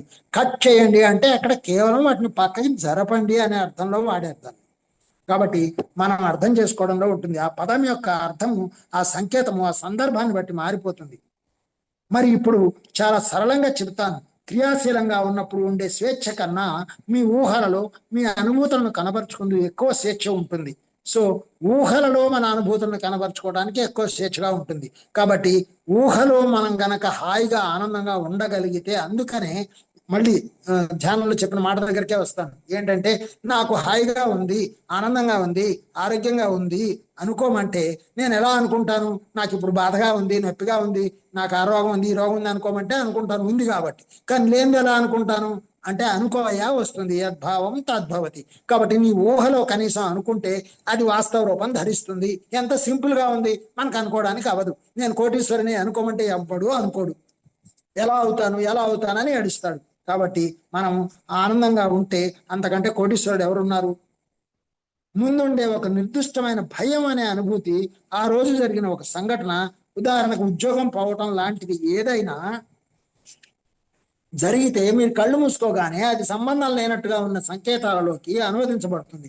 నిజానికి అవి ఆ భయంతో సంబంధం ఉన్నవే. అదే ఇందాక నేను ఏవో జంతువులు కనబడటమో, ఆవేశం కోపం ఉంటే అన్నానే, అలాగే ఇక్కడ ఉద్యోగం పోయినటువంటి ఉదాహరణ చెప్తున్నది, ఎంత సూటిగా ఉంది. సో కళ్ళు మూసుకోగానే మనకు కనిపించే ఒక చిత్రం, సంకేతం ఏదైతే ఉంటుందో దానికి సంబంధం లేనట్లుంటుంది. కానీ అక్కడ ఒక మురిక్కాలో కనబడింది అనుకోండి, సో ఉద్యోగం పోయింది అంటే అది ఇప్పుడు ఒక మురికి కాలువ లాంటిది కాబట్టి దాన్ని వదిలేశావు అని అర్థం చేసుకో అని. ఇప్పుడు ఇక్కడ చెప్పకపోయినా ఆ సంకేతం నాకు చూడండి, ఆ మురికి కాలువ అనేది కనపడింది, పోయింది, అది మురికి కాలువ, పేడ వదిలిపోయింది అనుకోండి అని ఆ సంకేతం కనపడింది. పోయిన ఉద్యోగానికి మురికి కాలువకి సంబంధం ఏంటి అని మనం అనుకుంటాం. కానీ ఏంటనమాట, ఆ మురికి కాలువతో నీకు సంబంధం లేదు అయితే సంబంధం పెట్టుకుంటే ఎలా ఉంటుంది? ఆ మురికి కాలువలో ఉండేటువంటిది అయితే పాజిటివ్గా తీసుకుంటే, ఆ మురికి కాలువలో మురికి ఏదైతే ఉందో అది బలంగా మారి రేపు రాబోయేటువంటి ఉద్యోగానికి శక్తినిచ్చే అనుభవమైనటువంటి జ్ఞానము ప్రవహిస్తోంది. ఆ మురికంతా నాకు రేపు కొత్త శక్తిగా పరివర్తనం చెందుతుంది, అది గులాబీల్ని పూజిస్తుంది నా జీవితంలో అని సంకేతంగా తీసుకోవచ్చు. కాబట్టి యద్భావం తద్భవతి, అది మనం తీసుకోవాల్సింది. నిజానికి అవి ఆ భయంతో సంబంధం ఉన్నవే. సో కాబట్టి మనకేమో అనిపించదు, కానీ తీసుకుంటే కరెక్ట్గా ఆ అవగాహన బట్టి ఆ సంకేతం అర్థమవుతుంది. మీకు కనిపించే దృశ్యాల క్రమంలో భూమిలో ఒక పెద్ద గొయ్యి కనిపించవచ్చు. దాని స్థానంలో వెంటనే ఒక వీధిన పడ్డ ఒక పేద కుర్రవాడు, మరో శతాబ్దానికి చెందినవాడు కనిపించవచ్చు. ఒక నగిషి పెట్టా లేదా ఒక పర్సు గాలిలో ఎగిరిపోతూ కనిపించవచ్చు. సో ఈయన ఆ ఉద్యోగం పోయిన దానికి ఇన్ని సంకేతాలు కనపడచ్చు అని చెప్తున్నారు. చూడండి, నేను వీటన్నింటికి అసలు భిన్నంగా ఒక మురిక్కాలం అని చెప్పాను. సో ఇక్కడ చెప్పిన సంకేతాలను అర్థం చేసుకుంటే నాకు చాలా సంతోషంగా ఉంది. అసలు ఈ సంకేతాలను ఎక్స్ప్లెయిన్ చేయడం ఆయన చాలా బాగా చెప్పారు. ఒక వీధిన పడ్డ కుర్రవాడు కనపడతాడు, ఒక పెద్ద గొయ్యి కనపడుతుంది. అంటే ఏంటన్నమాట, ఉద్యోగం పోయిందంటే నా బతుకు గొయ్యిలో పడింది అనే ఫీలింగ్ తోటి ఆ సంకేతం కనపడుతుంది. ఇప్పుడు ఎందుకు గొయ్యి కనపడింది అబ్బా అని మనం అనుకుంటే మనకు అర్థం కాదు. అలాగే ఒక వీధిన పడ్డ కుర్రవాడు కనపడ్డాడు అంటే ఏంటనమాట, నేను నిరుద్యోగిగా వీధిలో తిరుగుతున్న వాడిని అన్నమాట. కానీ నేను చిన్న కుర్రవాడిని కాదే, ఇదెందుకు కనపడింది అని మనం అనుకుంటాం. అలాగే మరో శతాబ్దానికి చెందినవాడు కనిపించవచ్చు అంటే ఏంటనమాట, ఉద్యోగం పోయిందంటే ఇది ఒక గత జన్మ అనుభవం కూడా, ఇంతకు ముందు కూడా నా తెలివి తక్కువ వల్ల నేను పోగొట్టుకున్నాను అనే దానికి సంకేతం అది. అలాగే ఒక నగిషి పెట్టా లేదా ఒక పర్సు గాలిలో ఎగిరిపోతూ కనిపించవచ్చు అంటే నాకు రావాల్సిన డబ్బులన్నీ గాలిలో కలిసిపోతున్నాయిరా బాబోయ్ అనేటువంటి భయం వల్ల ఆ ఎగిరిపోతున్నటువంటి సంకేతం కనపడుతుంది. సో మీకు ఒక కరుకు అంధకార నిరుత్సాహకర దృశ్యం కనిపించవచ్చు. అలాగే ఒక కటిక చీకటి ఏదైనా కూడా కనిపించవచ్చు. ఎప్పుడో మరిచిపోయిన పాత పుస్తకంలోని ఒక పాత్ర ప్రత్యక్షమవుతూ అదృశ్యమవుతూ కనిపించవచ్చు. మధ్య మధ్య వ్యతిరేక సంకేతాలు మీ ఆశకు ప్రాతినిధ్యం వహించేవి. ఒక వసంతకాలంలోని పుష్పం, భోజనం అమర్చిన బల్ల, కొత్త బట్టలు, మీకు అర్థమయ్యే సమృద్ధిని సూచించే మరేదైనా చిహ్నం కనిపించవచ్చు. వీటితో పాటు ఇవన్నీ కూడా కనిపించవచ్చు. అంటే ఏంటనమాట, నీకు రాబోయేటువంటి భవిష్యత్తు చాలా బాగుంటుంది, ఇవన్నీ నీకు వస్తాయి, డోంట్ వరీ అని చెప్పడానికి, ధైర్యం ఇవ్వడానికి కనిపించే సంకేతాలు కావచ్చు. ఎక్కడ అతి ముఖ్యమైన ఉద్యోగం ఊడిందన్న ఆలోచన మాత్రం ప్రవేశించదు. అదనమాట, దీనికి దానికి సంబంధం లేనట్టుగా ఉండే ప్రతిబింబాలు మనకు కనిపిస్తాయి, కానీ వాటికి చాలా అంతర్గతంగా ఆ వాస్తవికతకు సంబంధించి అవన్నీ కూడా చాలా రిలేటెడ్ అయ్యే సంబంధించే ఉంటాయి అనేది మనం అర్థం చేసుకోవచ్చు. ఆ విషయం పూర్తిగా మర్చిపోయినట్లు మీకు అనిపిస్తుంది. ఇంతలాగా నాకు అర్థమవుతుందని కూడా నేను అనుకోలేదు. సో కాబట్టి ఏంటనమాట, మనం ఎంత కనెక్ట్ అయితే అంత బాగా మనకు ఆ విశ్లేషణ అనేది చేసుకోగలుగుతాం. అయితే మీ అనుభూతులు ఈ సంకేతాలను ఉపయోగించి చక్కగా ఆడుకుంటాయి. చేతన దిగువన మానసిక తటాకాలలో మీ అనుభూతుల ప్రవాహానికి తగ్గట్లు ఈ ప్రతిబింబాలు పడుతూ లేస్తుంటాయి. ఎంత బాగుంది సినిమా అంతా. అయితే అవేమీ మీ ఎరుకలో ఉండవు. వాటి గురించే ఆలోచిస్తే వాటికి మూల కారణం ఏదో తెలుసుకోగలరు. అదనమాట. ఇప్పుడు నేను చెప్పినట్టుగా కరెక్ట్గా వాటి గురించి ఆలోచిస్తేనే ఎందుకు వచ్చాయి నాకు తెలియాలి అనేది గనక గట్టిగా మనం ఆ యొక్క ఆలోచన కలిగి ఉంటేనే మనకు అవి అర్థమవుతాయి. కానీ అది అలా సాధారణంగా మీకు పట్టదు. అస్సలు నిజంగా ఇది చాలా గొప్ప వాక్యం. ఏంటంటే ఏదో కల వచ్చింది పోయింది అనుకుంటాం. ఉద్యోగం పోయిన దాని గురించి ఏడుస్తూనే ఉంటాం, కానీ ఉద్యోగం పోయిన తర్వాత ధ్యానంలో కూర్చున్నా, నిద్రపోతున్నా జరిగేటువంటి దాని పట్ల సో ఉండదు. ఆ ఉద్యోగం పోయిందన్న బాధ తప్ప ఏది కనపడ్డా పట్టించుకునే పరిస్థితే ఉండదు. అవి పక్క నుంచి వెళ్ళిపోతుంటాయి. అందువల్ల అవి పాపం అలా కనిపిస్తూ మాయమవుతూ ఉంటాయి. మనం పట్టించుకోరా బాబు, చూడరా బాబు, నీకు ఇలా జరుగుతోంది, నీ లోపలి జరుగుతోంది అని ఆ సంకేతాలు చెబుతున్నాయి. ఇప్పుడు మనం ఎంతో చక్కగా ఉద్యోగం పోవడమే కాదు, ప్రతి చిన్న దానికి కూడా ఇది ఎందుకు వచ్చింది అనే విశ్లేషణ స్వయంగా చేసుకోవాలి. అంతే తప్ప నాకు ఈ కళ వచ్చింది, నాకు ఈ అనుభవం వచ్చింది, దీని అర్థం ఏంటో నాకు కాలేదు అని ఇంకో మాస్టర్ని అడగకూడదు అనే విషయాన్ని ఇక్కడ ధ్యానం ద్వారా గ్రహించుకొని మిమ్మల్ని మీరు విశ్లేషించుకోండి, మీ సంకేతాలను మీరు అర్థం చేసుకోండి, మీ సినిమాని మీరు చూసుకోండి అని చెప్తున్నారు. నేను చాలా చక్కగా చెప్తాను. ఒక విషయం ఏంటంటే, ఇక్కడ మనం సినిమాలు చూసేది ఎందుకు అంటే, మన సినిమాని మనం సరిగా చూసుకోలేకనే పారిపోతున్నాము. ఆ సినిమా హాల్లోకో, ఆ టీవీ దగ్గరకో వెళ్ళిపోతున్నాము, ఆ సీరియల్లోనో ఆ సినిమాలోనో ఇరుక్కుపోతున్నాము.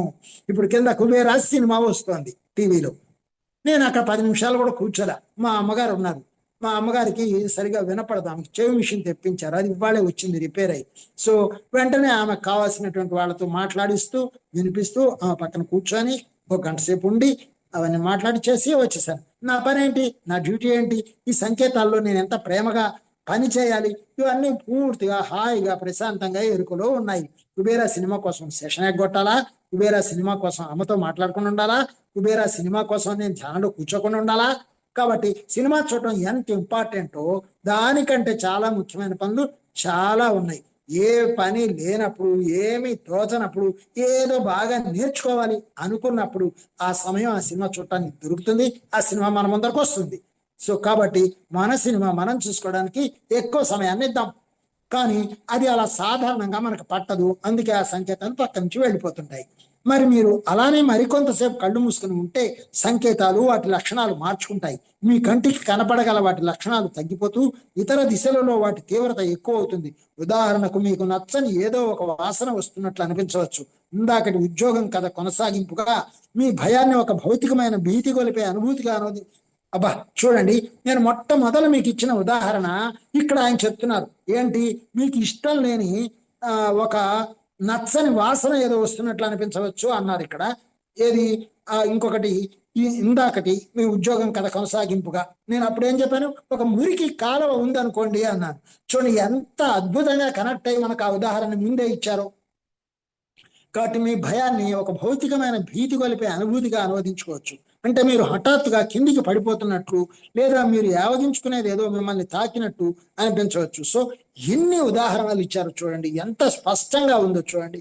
కాబట్టి కళ్ళు మూసుకొని ఎరుకతోటి మెలకువ స్థితిలో ఏ మాత్రం నిద్రలోకి వెళ్లకుండా జరిగే ప్రతి దాన్ని మీరు గమనించాలి. అంటే ఏం చేయాలి అంటే, మీకు నిద్ర వస్తే ముందు పడుకోండి, హాయిగా పడుకోండి, నిద్రపోండి, గాఢ నిద్ర వస్తే పోండి. కానీ ధ్యానంలో కూర్చున్నప్పుడు మాత్రం నిద్ర రాకుండా చూసుకోండి. గమనించండి గమనించండి మెలకువ స్థితిలో కళ్ళు తెరిచి ఉన్నప్పుడు కూడా ప్రతి చిన్న కదలికని, మీలోని కదలికని, బయట జరుగుతున్న దాన్ని పూర్తిగా గమనించే స్థితిగా, గమనించే వారుగా ఉండిపోండి. అసలు సంకేతాల లక్షణాలలో జరిగే ఈ మార్పులలో ఏదైనా మీ చేతనా స్థితిలో మార్పు పట్ల మిమ్మల్ని అప్రమత్తం చేస్తుంది. అదే నేను చెబుతోంది. అప్రమత్తం అంటే మిమ్మల్ని బాగా అవేర్నెస్ లో ఉంచుతుంది. ఇంకా అలాగే నిద్రలోకి జారుకుంటే మీరు 3 వంతులు భయాన్నే సంకేతాత్మకంగా చూపే 2-3 కళలను తయారు చేస్తారు. సో ఇలాగే గనక ఈ స్థితిలో మనం బాధతోటో భయంతోటో పడుకుంటే కనుక, అలాగా నిద్రలోకి బాగా వెళ్ళిపోతే కనుక భయాన్నే సంకేతాత్మకంగా చూపే 2-3 కళల్ని మనం తయారు చేయడం జరుగుతుంది. వాటిల్లో సాధ్యమయ్యే పరిష్కారాల కోసం ప్రయత్నిస్తారు. వీటిల్లో ఎక్కడా పోయిన ఉద్యోగం ప్రసక్తి రాదనుకోండి.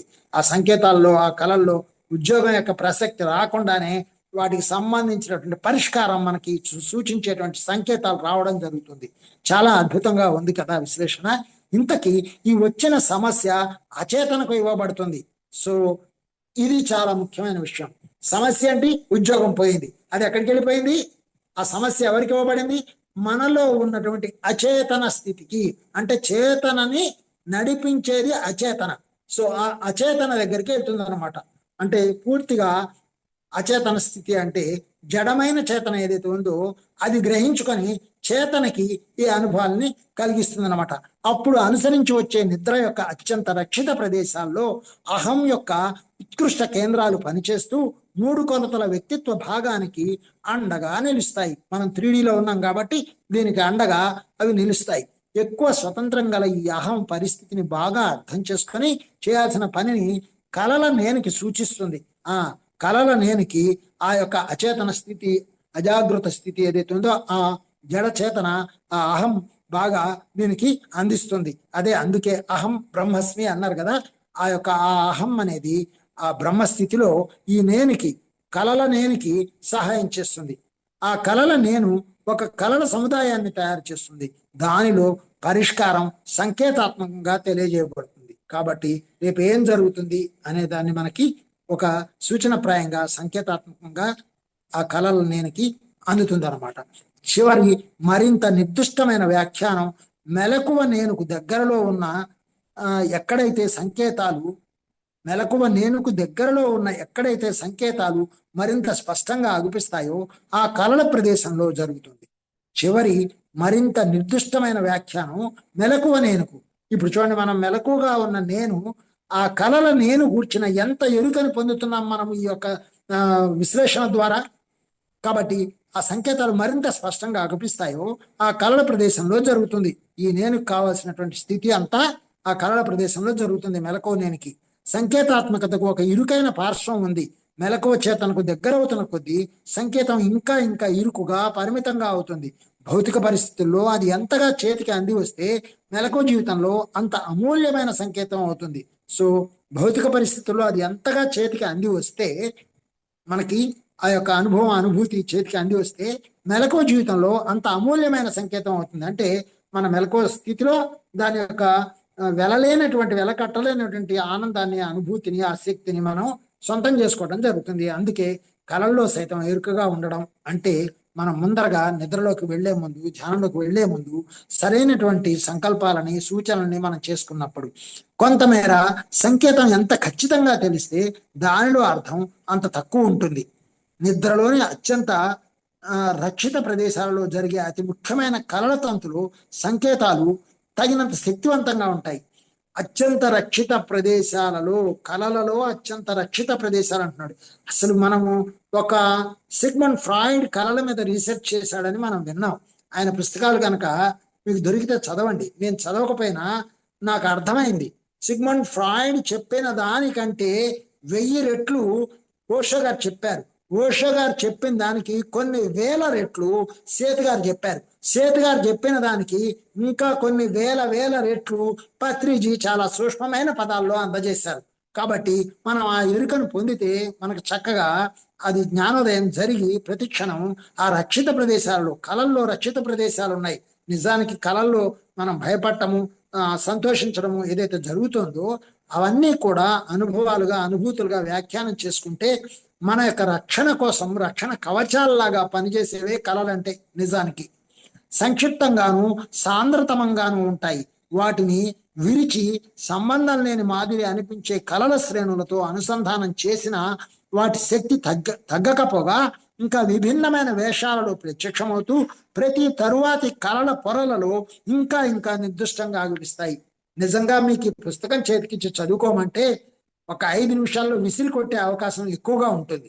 ఎందుకంటే నాకు కూడా అలాగే ఉండేది మొదట్లో. ఇప్పుడు చూస్తుంటే అసలు గుండెలకు హత్తుకొని పడుకోవాలి. ప్రతి వాక్యాన్ని గుండెలకి హత్తుకొని నిలుపుకొని తిరిగి చదువుకోవాలి. దీన్ని ఇంకా ఇంకా మళ్ళీ గుర్తు చేసుకోవాలి అనేలాగా ఉన్నాయి ప్రతి వాక్యం కూడా. చూడండి, కళల శ్రేణులతో అనుసంధానం చేసిన అంటే మన విశ్లేషణని కళల్లో జరుగుతున్న దానికి ఈ నేనుతో ఈ ధ్యాన శక్తితో మనం విశ్లేషణ చేస్తే మనం వాటిని ఎంత విరగ్గొట్టి లోపలికి వెళ్ళి చూసి తీసి బయటకి లాగినా కూడా వాటి శక్తి ఏమాత్రం తగ్గకపోగా ఇంకా విభిన్నమైన వేషాలలో ప్రత్యక్షమవుతూ ప్రతి తరువాతి కళల పొరలలో అంటే మనం ఫ్యూచర్లో పొందబోయే ఆ కళల యొక్క పొరల్లో కూడా ఇంకా ఇంకా నిర్దిష్టంగా అగుపించి మనకు స్పష్టతను ఇవ్వడానికి సహాయం చేస్తాయి. కాబట్టి మిమ్మల్ని మీరు చూసుకోండి, మిమ్మల్ని మీరు విశ్లేషించుకోండి, దాని లోతుల్లోకి వెళ్ళండి. ఎందుకు కార్యకారణ సంబంధం దాన్ని మీరు చక్కగా గ్రహించుకోండి. బయట ఎక్కడ ఏమీ లేదు, అంతా మీ లోపలే ఉంది, మిమ్మల్ని మీరు చూసుకోండి అంటే ఇదే. సో మీరు రోజువారీ పనిలో మునిగి ఉండగానే మీ చేతన ఊగిసలాడుతుంటుంది.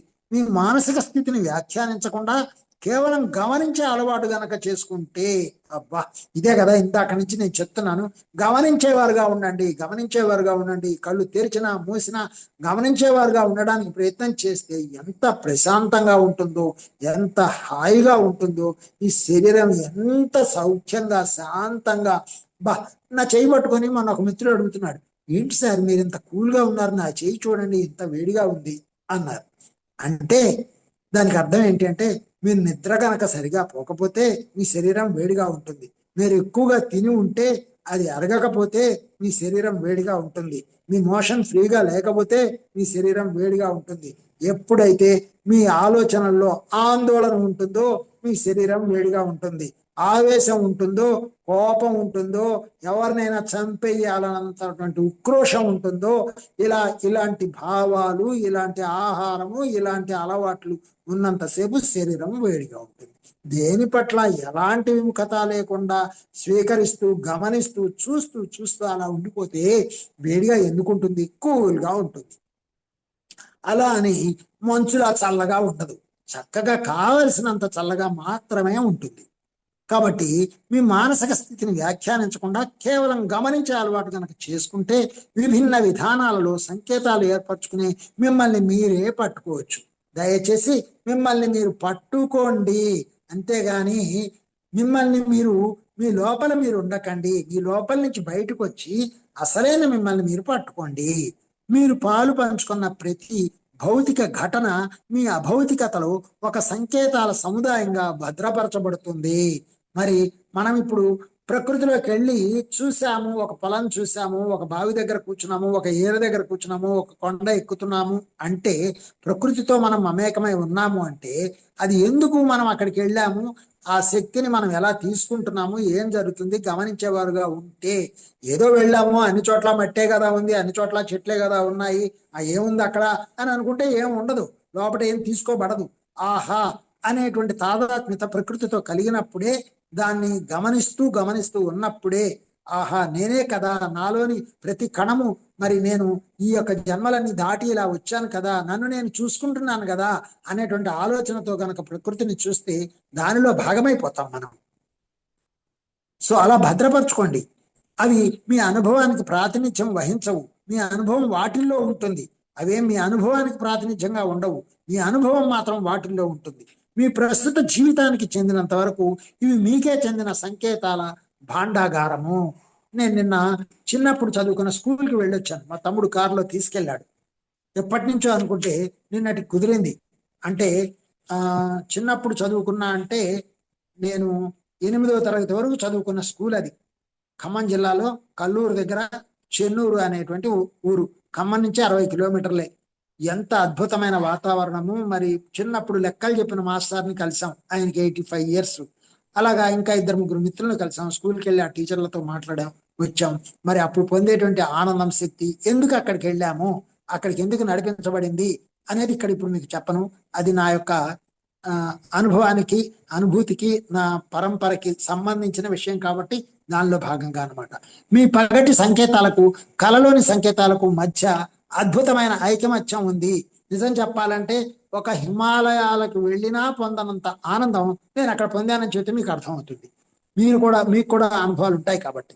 ఒక అద్భుత సంక్షిప్త రచనా విధానం లాగా చాలా సంకేతాలు ఒకటి కంటే ఎక్కువ అనుభవాల బరువు మోస్తుంటాయి. చాలా సంకేతాలు, ఆ యొక్క సంకేతాల్లో ఎన్నో అనుభవాల యొక్క బరువు ఉంటుంది. ఆ కారణంగా ఒక సంకేతాన్ని కదిలిస్తే ఒకే అనుభవం కాకుండా అలాంటివి ఎన్నో బయటపడతాయి. సో ఎవరికి వాళ్ళు, అందుకనే నేను చెప్పనన్నాను అనమాట. మీకు ఆ ఆనందాన్ని కేవలం ఒక చిన్న ఉదాహరణతో మాత్రమే చెబితే మీకు అర్థమైంది. చూడండి, నిజంగా హిమాలయాలకు వెళ్ళినా ఎంత ఆనందం కలుగుతుందో అంతకంటే వేరేట్ల ఆనందాన్ని నేను పొందాను అన్నాను. హిమాలయాలకు నేను ఎప్పుడూ వెళ్ళలేదు. ఎవరైనా వెళదామన్నా నాకెందుకో వెళ్ళాలని అనిపించదు. ఎందుకంటే నా లోపల అన్నీ ఉన్నాయి కదా, నేను ఎక్కడికి వెళ్ళాలి, అలా అని వెళ్లకుండా ఏం ఉండను. వెళ్ళే అవకాశం వచ్చినప్పుడు చక్కగా వెళ్ళి ఆనందిస్తాను, అది వేరు. కానీ వెళ్ళలేదే అని మాత్రం బాధపడే అవసరం ఉండదు. సో చిన్ననాటి ఆ ఊరికి వెళ్ళలేదే, ఆ స్కూల్కి వెళ్ళలేదే, ఎన్నోసార్లు అనుకున్నా కుదరలేదే, అలా అని బాధపడను. ఎప్పుడైతే వస్తుందో అప్పుడు వెళ్ళి ఆ అనుభవాలని, సంకేతాలని మళ్ళీ ఆత్మ ప్రగతికి వాటిని ఉపయోగించుకోవడం జరుగుతుంది అన్నమాట. ఆ కారణంగా ఒక సంకేతాన్ని కదిలిస్తే ఒక అనుభవం కాకుండా అలాంటివి ఎన్నో బయటపడతాయి. మీ వ్యక్తిగత సంకేత భాండాగారంతో మీకు సహచర్యం ఉండాలి. అది మెలకువ జీవితంలో పనిచేసే మాదిరి కలల జీవితంలోనూ పనిచేస్తుంది. కాకపోతే కలల స్థితిలో మరికొంత స్వేచ్ఛగా మీ మాటల్లో గత భవిష్యత్ కాలాలను తోడ్కొని పనిచేస్తుంది. మరి ఇప్పటికీ మా నాన్నగారు ప్రతిరోజు నాకు కలలో కనిపిస్తారు. అలాగే నా శ్రీమతి మరి శరీరం వదిలేసి 2 సంవత్సరాలైనా నాతో ఏదో ఒక సమయంలో మాట్లాడుతున్నట్టు, ఎన్నోసార్లు నా పక్క నుంచి వెళ్తున్నట్టు మరి అనిపించినా నాకేం భయం ఉండదు. నాతో ఉన్నట్టే ఉంటుంది, ఎంతో హాయిగా ఆనందంగా ఉంటుంది. మరి నా సినిమాలో భాగం నాతో ఉండకపోతే ఎక్కడికి వెళ్తుంది? భౌతికంగా కనిపించకపోవచ్చు, కానీ ఆ ఉనికి మాత్రము, ఉనికి అంటే ఏదైతే ఉందో అది ఇక్కడ ఉంటుంది. ఎప్పుడు? అది నీ భావాన్ని బట్టి ఉంటుంది, నీ యొక్క గ్రహింపు శక్తిని బట్టి ఉంటుంది. సో కాకపోతే కలల స్థితిలో మరికొంత స్వేచ్ఛగా మీ మాటలలో గత భవిష్యత్ కాలాలను తోడ్కొని పనిచేస్తుంది. అందువల్ల కలల స్థితిలో మరి సంకేతాత్మక ప్రయోజనం మరీ ఎక్కువ. అప్పుడు గత భవిష్యత్ కాలాల సంకేతాలు కూడా మీ ఎరుకలో ఉంటాయి. సో మెలకువ స్థితిలో ఈ అహం పనిచేసేటప్పుడు ఇక్కడున్న పనులు, ఇక్కడున్న ఆలోచనలు, ఇక్కడున్న కోరికలు వీటి పట్ల ఎక్కువ అతుక్కోవడం వలన ఆ సంకేతాల యొక్క పనిని మనం గమనించాం నిజానికి. అదే కలల స్థితిలో ఆ సంకేతాలు బాగా పనిచేస్తాయి కాబట్టి ఆ ధ్యాన స్థితిలో కానీ కలల స్థితిలో కానీ ఎరుకతో ఉండడానికి సరైన సూచనలు చేసుకుంటే ఇంకా బాగా శక్తివంతంగా వాటిని మనము అవగాహన చేసుకుని చేతన ప్రగతిని పొందడం జరుగుతుంది. వాటి తీవ్రత వేరుగా ఉంటుంది. అవన్నీ తరచుగా ఒక గుంపుగా ఉంటాయి. ఆ బహుళ కొలతల సంకేతాలు కేవలం దృశ్యమానమే కాక ఇంకెన్నో రకాలుగా ప్రత్యక్షం అవుతాయి. అవి మీ భౌతిక వాస్తవికతలనే కాకుండా మీరు పాలుపంచుకునే అన్ని వాస్తవికతలను ప్రభావితం చేస్తాయి. సో కళలో కనిపించే వాటిని మీరు బాగా చాలా జాగ్రత్తగా గమనించినట్లయితే మన భౌతిక వాస్తవికతలో దొరికే అందాలు, ఆనందాలు, రుచులు వీటన్నిటికంటే కొన్ని వేల రెట్లు కళలలో పొందే అనుభూతులు, అనుభవాలు, ఆ యొక్క వాస్తవిక చిత్రాలు, ఆ సంకేతాలు ఏవైతే ఉంటాయో వాటి యొక్క ప్రయోజనము మరి భౌతిక వాస్తవికతలో పొందేదానికి కొన్ని వేల రెట్లు. కాబట్టి బాగా అండర్లైన్ చేసుకోవాలి ఈ వాక్యాన్ని. అందువల్లే కూర్చోండి కూర్చోండి అనే దాన్ని సింపుల్ గా చెప్పి వదిలేశారు సారు. సో చూసుకోండి మీ సినిమాని, ఆ సంకేతాలు మీరు ఆత్మస్థితిలో బాగా జీవించడానికి పనికొస్తాయి అని చెప్పేది అదే అనమాట. ఒక విధంగా చెప్పాలంటే మీకు తెలిసిన సంకేతాలు అతి పెద్ద సంకేతాలలో గల కొసలు మాత్రమే. సో మనకి తెలిసినటువంటి సంకేతాలు, మనం ఫీల్ అయ్యేటువంటి అక్షరాలు కానీ, వాక్యాలు కానీ, సంగీతం కానీ, మరి ఆహార పదార్థాలు కానీ, భవనాలు కానీ, డబ్బు కానీ, మీరు ఏ వస్తువు తీసుకోండి, ఏ మనిషి తీసుకోండి, ఏ వాతావరణం తీసుకోండి, ఇవన్నీ కూడా చాలా చాలా చిన్నవి. ఎక్కడ అంటే ఇవి చాలా పెద్ద సంకేతాల యొక్క కొనలు మాత్రమే. కాబట్టి వాటి లోతుల్లోకి వెళ్ళండి అని చెప్తున్నారు. మీ వ్యక్తిగత సంకేతాల భాండాగారం అని నేనంటే ఆ భాండాగారం మీరు పుట్టిన రోజు నుండి అంతకు ముందు కూడాను మీదే అని అర్థం. దానిలో మీరు అనుకునే మీ గత జీవిత అనుభవాలకు చెందిన సంకేతాలు మీ మాటలు ఈ జీవితంలో దానికి ఇంకా చేరుస్తారు. అవి ఉంటాయి. అయితే వీటిని ఉత్తేజితం చేయాలి. ఉదాహరణకు మీరు పుట్టినప్పుడు దృశ్య ప్రతిబింబాలు, అంతర్గత దృశ్య ప్రతిబింబాలు ఉంటాయి. ఇది చాలా చాలా ముఖ్యమైన విషయం. మీకు ఇప్పుడు గుర్తు చేస్తే, ఇంతకుముందు చెప్పాను లేదో, మనం శిశువుగా ఉన్నప్పుడు, ఇప్పుడు శిశువుల్ని బాగా గమనించండి. అప్పుడే పుట్టిన శిశువు దగ్గర నుంచి కొన్ని నెలల వరకు, ఒక ఏడాది పాటు మీరు గనక ఒక శిశువుని గమనించగలిగితే, తల్లులైతే వాళ్ళ సొంత శిశువులను వాళ్ళు గమనించండి. కాని వాళ్ళు తోటి వాళ్ళ యొక్క శిశువుల్ని గనక గమనించినట్లయితే, వాళ్ళు చాలా ఎక్కువసేపు గమనించడానికి సమయం పెట్టినట్టయితే వాళ్ళు కళ్ళు మూసుకుని ఉండగా వాళ్ళ కనుపాపల కదలికలను నిద్రలో సైతం మనం గమనించవచ్చు. వాళ్ళు నవ్వటము, ఏడవటము, కదలికలన్నిటినీ గమనిస్తే గనక మనము దాన్ని బాగా గమనించి తర్వాత ధ్యానంలో కూర్చుంటే గనక మనం ఆ శిశువు యొక్క ఏంటంటే ఇన్నర్ చైల్డే కాదు, ఎక్స్టర్నల్ చైల్డ్ కూడా, ఇన్నర్ చైల్డ్ స్థితి కూడా పొందొచ్చు. బట్ ఫస్ట్ ఎక్స్టర్నల్ చైల్డ్ పుట్టినప్పటి నుంచి ఉన్నటువంటి అనుభవాల్ని మనం ధ్యానంలో తిరిగి చూడొచ్చు. మన అనుభవాల్ని, మన యొక్క భాండాగారాన్ని, మన సంకేతాలని, కొన్ని జన్మలకు సంబంధించినటువంటి సంకేతాలు పుట్టిన వెంటనే మనం మోసుకొని వస్తాం, వాటితో ఉంటాం. అందుకనే 20 నుంచి 18 నుంచి 20 గంటల పైనే పుట్టిన శిశువు నిద్రలో ఉండడం జరుగుతుంది. ఉదాహరణకు మీరు పుట్టినప్పుడు మరి అలా జరుగుతుంది కదా. ఇవి నేర్చుకునేందుకు యాంత్రిక వ్యవస్థలా పనిచేస్తాయి. ఆ సంకేతాలన్నీ కూడా యాంత్రిక వ్యవస్థలాగా పనిచేస్తాయి. మనకి అంతర్గత సరళిలో బాహ్య ప్రతిబింబాలు సరిపోలేదాకా మీరు మీ కళ్ళను సరైన పద్ధతిలో ఉపయోగించేందుకు ప్రయత్నిస్తూనే ఉంటారు. సో మనం ఎందుకు కళ్ళు మూసుకుంటామో, మనము వాటిని సరిగ్గా ఉపయోగించేందుకు అలా కళ్ళు మూసుకొని ఆ నిద్రావస్థలో, ఆ ధ్యాన స్థితిలో ఉండి వాటిని గమనిస్తూ ఉంటాం అన్నమాట. క్షమించాలి.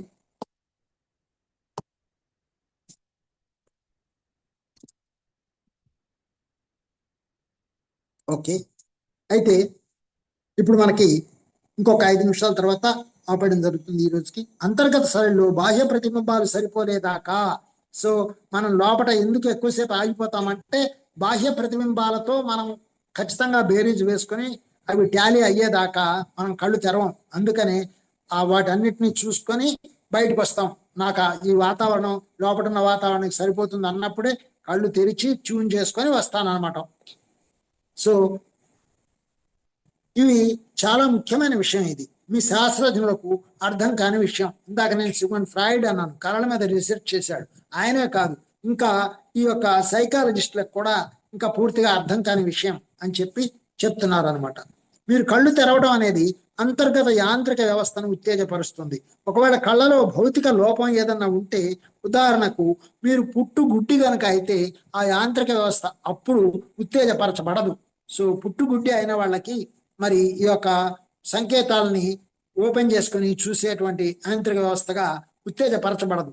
అతను తన వ్యక్తిగత కారణాల వల్ల పుట్టుగుడ్డిగా జన్మించాలని ఎంపిక చేసుకుని ఉండవచ్చు. ఆ కారణాలు మారటం చేతనో మరి అంతర్గత అభౌతిక వికాసం జరగడం చేతనో భౌతికమైన కళ్ళు బాగుపడితేనే అంతర్గత యాంత్రిక వ్యవస్థ ఉత్తేజితం అవుతుంది. సో ఇప్పుడు ఈ లోకాన్ని చూస్తూ బాధపడి ఈ లోకాన్ని చూడకుండా కళ్ళు లేకుండా బతకడం మంచిది. కళ్ళు లేని వాళ్ళకి ఉన్నటువంటి రిజర్వేషన్స్ ని బట్టో లేకపోతే ఈ లోకం మీద ఉన్నటువంటి విముఖత వల్ల వచ్చే జన్మలో నేను అసలు ఈ లోకాన్ని చూడకుండా పుట్టాలి, ఆ అనుభవాన్ని పొందాలి అని ప్రగాఢంగా కోరుకోవడం వల్ల, అంతేకాకుండా ఇంకా ఎన్నో కారణాలు ఉన్నాయి. పుట్టుగుడ్డిగా పుట్టడానికి ఎన్నో కారణాలు ఉన్నాయి.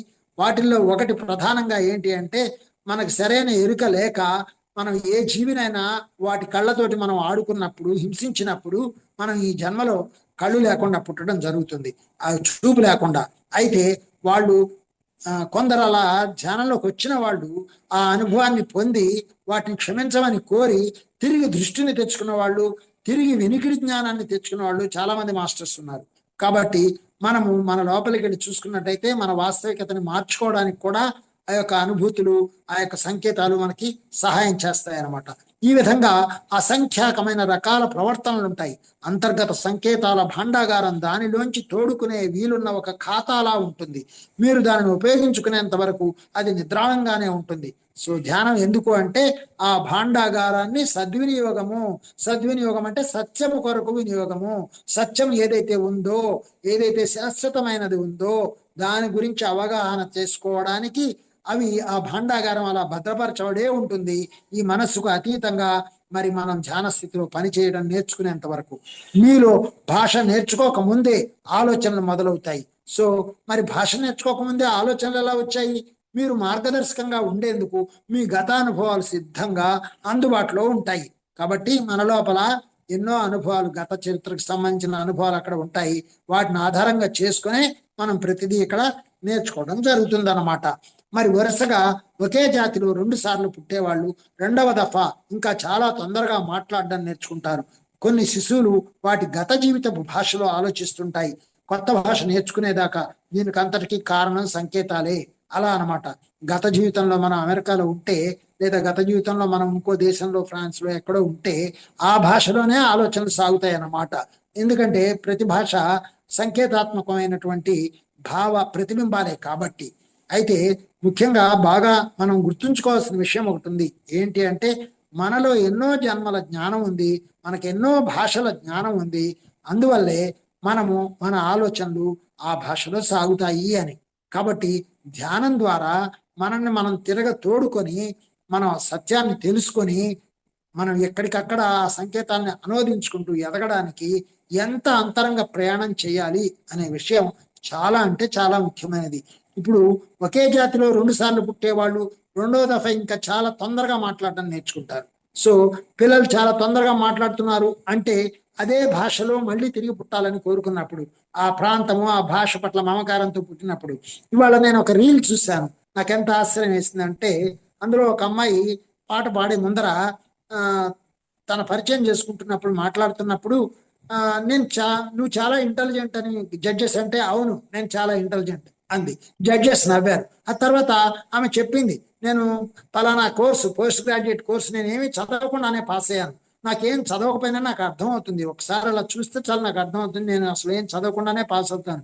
రిపీటెడ్గా చదవడం అనేదే లేదు నాకు చాలా ఈజీగా నేను పాస్ అయిపోతాను అని చెప్పింది. అలా ఓ పాట పాడింది. ఎంత అద్భుతంగా పాడిందో, ఎంత జ్ఞానవంతంగా, ఎంత శక్తివంతంగా ఉందో. ఏజ్ చూస్తే ఒక 23-24 ఇయర్స్ ఉంటాయి. చిన్నప్పుడు అని మాట్లాడితే నువ్వేంటి చిన్నప్పుడు అంటున్నావు, 24 ఇయర్స్ ఏమన్నా చాలా పెద్ద ఏజా అని జడ్జెస్ అంతా నవ్వారు. అవును మరి ఎంతో ఏజ్ అయితేనే కదా 24 ఇయర్స్ వచ్చేది అంది ఆ అమ్మాయి. అంటే ప్రతి చిన్న సమయాన్ని కూడా ఆమె ఎంత పరిశీలనలో ఉంది తన గురించి. 24 ఇయర్స్ అంటే నాట్ ఏ జోక్. అసలు ఒక రోజు అంటే 24 అవర్స్ అంటే ఏంటి అసలు తక్కువ సమయమా? చాలా మందికి సరిపోవట్లేదట. అసలు 24 hours లో ఎంత చేయొచ్చు, ఎన్ని పనులు చేయొచ్చు, ఎంత జ్ఞానాన్ని పొందొచ్చు. కాబట్టి నువ్వెంత గమనిస్తూ ఉన్నట్లయితే, నిన్ను నువ్వు గమనిస్తూ ఉన్నట్లయితే మనకి సమయం చాలా పెద్దగా కనపడుతుంది. కాబట్టి నేర్చుకోవడానికి తగిన సమయం అనేది అనుక్షణం ఉందన్నమాట. సో ఈరోజు మనం ఇక్కడ చిన్న కామ పెట్టుకుందాం. ఓకే, చెప్పండి. రికార్డింగ్ జరుగుతూ ఉన్నా మాట్లాడుకుంటే బాగుంటుంది అనుకుంటే రికార్డింగ్ ఉంచుకోవచ్చు, అది మీ ఛాయిస్.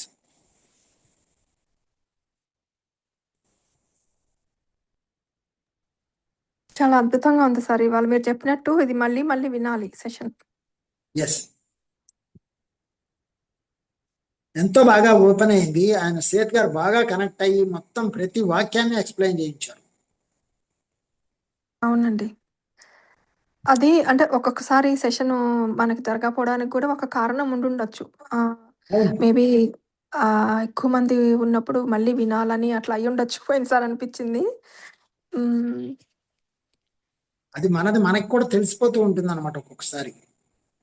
అవునండి. మీకు అన్నాను కదా, ఎందుకో లాస్ట్ టైం నాకు చాలా తొందరగా ఆపాలనిపించింది అన్నాను కదా. సో ఎందుకంటే అవును. అట్లా కనెక్ట్ అయి ఉంటారనమాట. ఆహా! అప్రమేయంగా మనకి సంబంధం లేకుండానే మనకి ఆ సూచనలు వస్తూ ఉంటాయి. అవును. నాకు కూడా అనిపిచ్చింది. ఫెస్టివల్ గదా! ఎవరన్నా వస్తారో రారో అనిపిచ్చింది ఆ రోజు. ఉమ్. కానీ మళ్ళీ ఎందుకో సరేలే నేను ముందు మీతో మాట్లాడలేదు గదా! అని కంటిన్యూ చేశాను. ఇప్పుడు ఈ రోజు కూడా ఆ! నిజానికి నలుగురే ఉన్నారు నేను కాకుండా. బట్ స్టిల్ హ్మ్. ఇది తప్పనిసరిగా ఈ సెషన్ ని చాలా మంది వింటారు, చూస్తారు. చూడండి మీరు, హ్మ్. ఏంటంటే జరుగుతుంది. మనము విశ్వ కళ్యాణం జరగాలనే చేస్తాం గదండీ! ఏది చేసినా. అవును,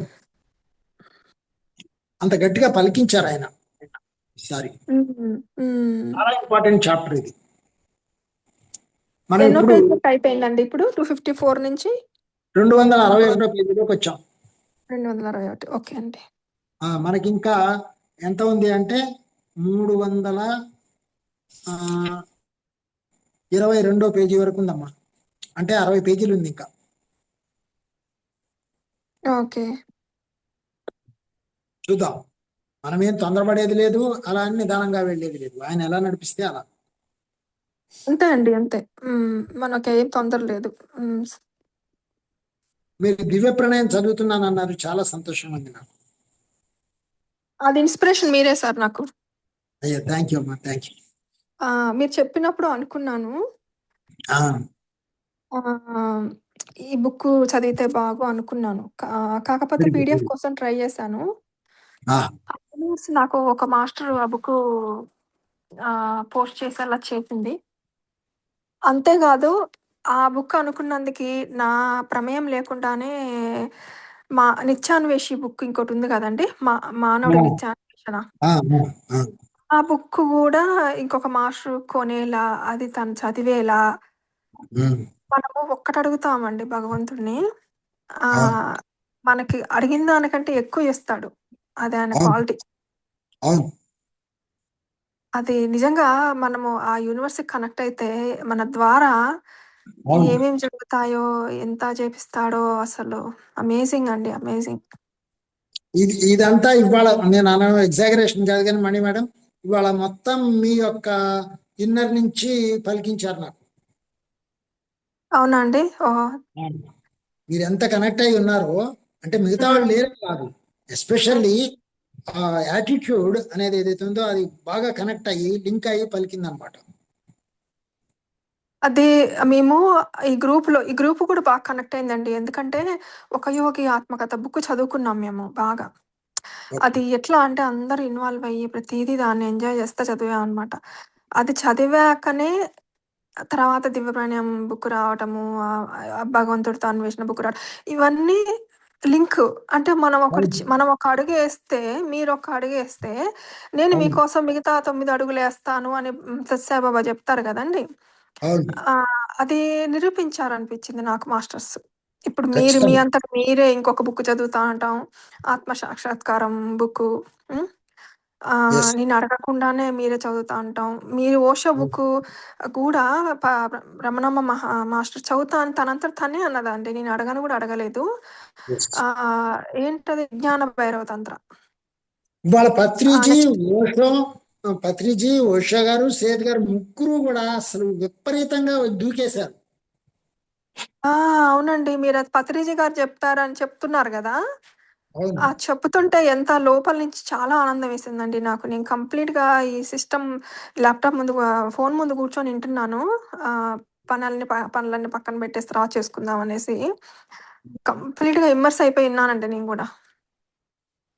అసలు ఇప్పుడు అందరూ నా ఎదురుగానే ఎంతో మంది కూర్చొని వింటున్న ఫీలింగ్ వచ్చింది నాకు అసలు చెప్తున్నప్పుడు. నిజంగా అమేజింగ్ అండి. అమేజింగ్.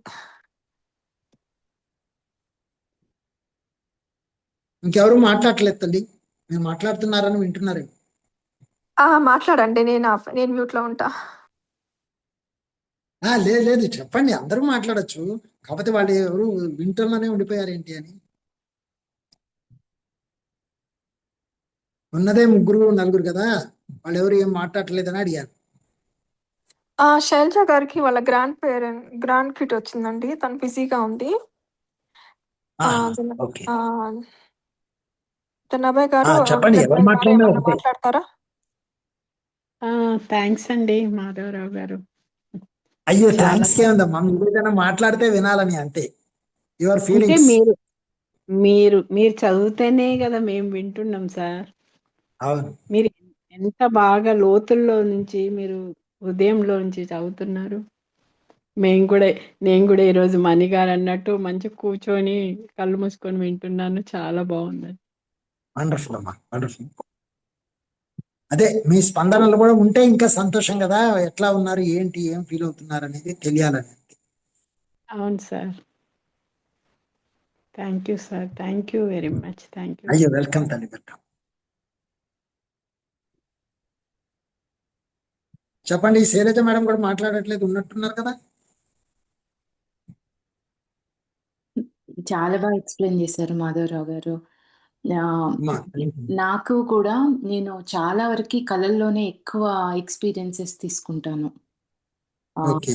ఎన్నో టెంపుల్స్‌ని చూడటము, చాలా వరకి నేను మెడిటేషన్‌లోకి వచ్చిన తర్వాత కళల ద్వారానే చానా ఇన్ఫర్మేషన్ గానీ, నాకు కొన్ని కొన్ని వెళ్ళాలనిపించిన ప్లేసెస్ కూడా అది అసలు ఆస్ట్రల్ ట్రావెల్‌కి, డ్రీమ్‌కి మధ్యలో ఉంటాను. అన్నీ సొంతంగా ఓకే. ఎక్స్‌పీరియన్స్ చేసినట్టుంటాను గానీ, ఎరుకతో ఉండకపోతే అది యాస్ట్రల్ ట్రావెల్ లాగా ట్రీట్ చేయం కదా మనం. చాలా బా చెప్పారు డ్రీమ్స్ గురించి అంతా. బాగుంది. ఇప్పుడు నాకు కల వస్తుంది, నేను ఈ కళని చూడాలి అనుకుని చూడగలగాలండి. ఆ! ఆ! ఇంకా ఆ స్టేజ్ దాకా రాలేదు కానీ, నాకు ఆ, కళని పాస్ చేసి మళ్ళీ అంటే ఒక కళ వస్తూ ఉంటుంది. కళను చూస్తూ ఉంటాను. ఏదైనా మధ్యలో డిస్టర్బెన్స్ అయితే మెలుకువ వస్తుంది. మళ్ళీ నేను ఆ ధ్యాన స్థితిలో ధ్యానం అంటే శ్వాసను గమనిస్తూ డీప్ స్టేజ్‌లోకెళ్ళినప్పుడు ఆ కళ అట్లానే కంటిన్యూ అవ్వడము అంటే లూసిడ్ యా, డ్రీమ్ వెరీ అంటారు గుడ్. కదా! అది అది కూడా ఒక మంచి అనుభవం అమ్మా. అట్లా కూడా జరుగుతాయి. హ్మ్. హ్మ్. కనెక్ట్ అయి ఉన్నప్పుడే అలా జరుగుతాయి. చాలా కష్టమైన విషయం అది. కళ కంటిన్యూ కావడం, బ్రేక్ వచ్చాక కళ కంటిన్యూ కావడం అనేది చాలా కష్టం. బట్ ఎవరైతే డీప్ గా కనెక్ట్ అయి ఉంటారో వాళ్ళకి కంటిన్యూ అవుతుంది అనమాట. ఇప్పుడు ఎలా అంటే, ఉదాహరణకి, ఇప్పుడు మనం నిద్ర వచ్చి పడుకున్నాము. పడుకున్న తర్వాత ఇక్కడ ఉన్నదాన్నంతా మర్చిపోయాము. మళ్ళీ పొద్దున్నే లేవన్నా ఇక్కడ ఉన్నదంతా కనెక్ట్ అయ్యామా లేదా సీరియల్లో? అవును. అవునండి. మరి అలాగే కళలో కూడా ఎందుకు కనెక్ట్ కాము? కళలో మధ్యలో మెలకు వచ్చింది, మళ్ళీ కళ కూడా కంటిన్యూ అవ్వాలి. హ్మ్. సో అలా కంటిన్యూ అయిందంటే వాళ్ళకి జీవితం ఒక కళ అనేది ఎరుకలోకి వస్తున్నట్లు లెక్క. అంటే పరమహంస యోగానంద గారు ఎప్పుడు ఇదే చెప్తారు గదండీ! జీవితాన్ని కలలా తీసుకోండి. దాన్ని మీరెక్కువ ఆ, పట్ ఆ, ఆ!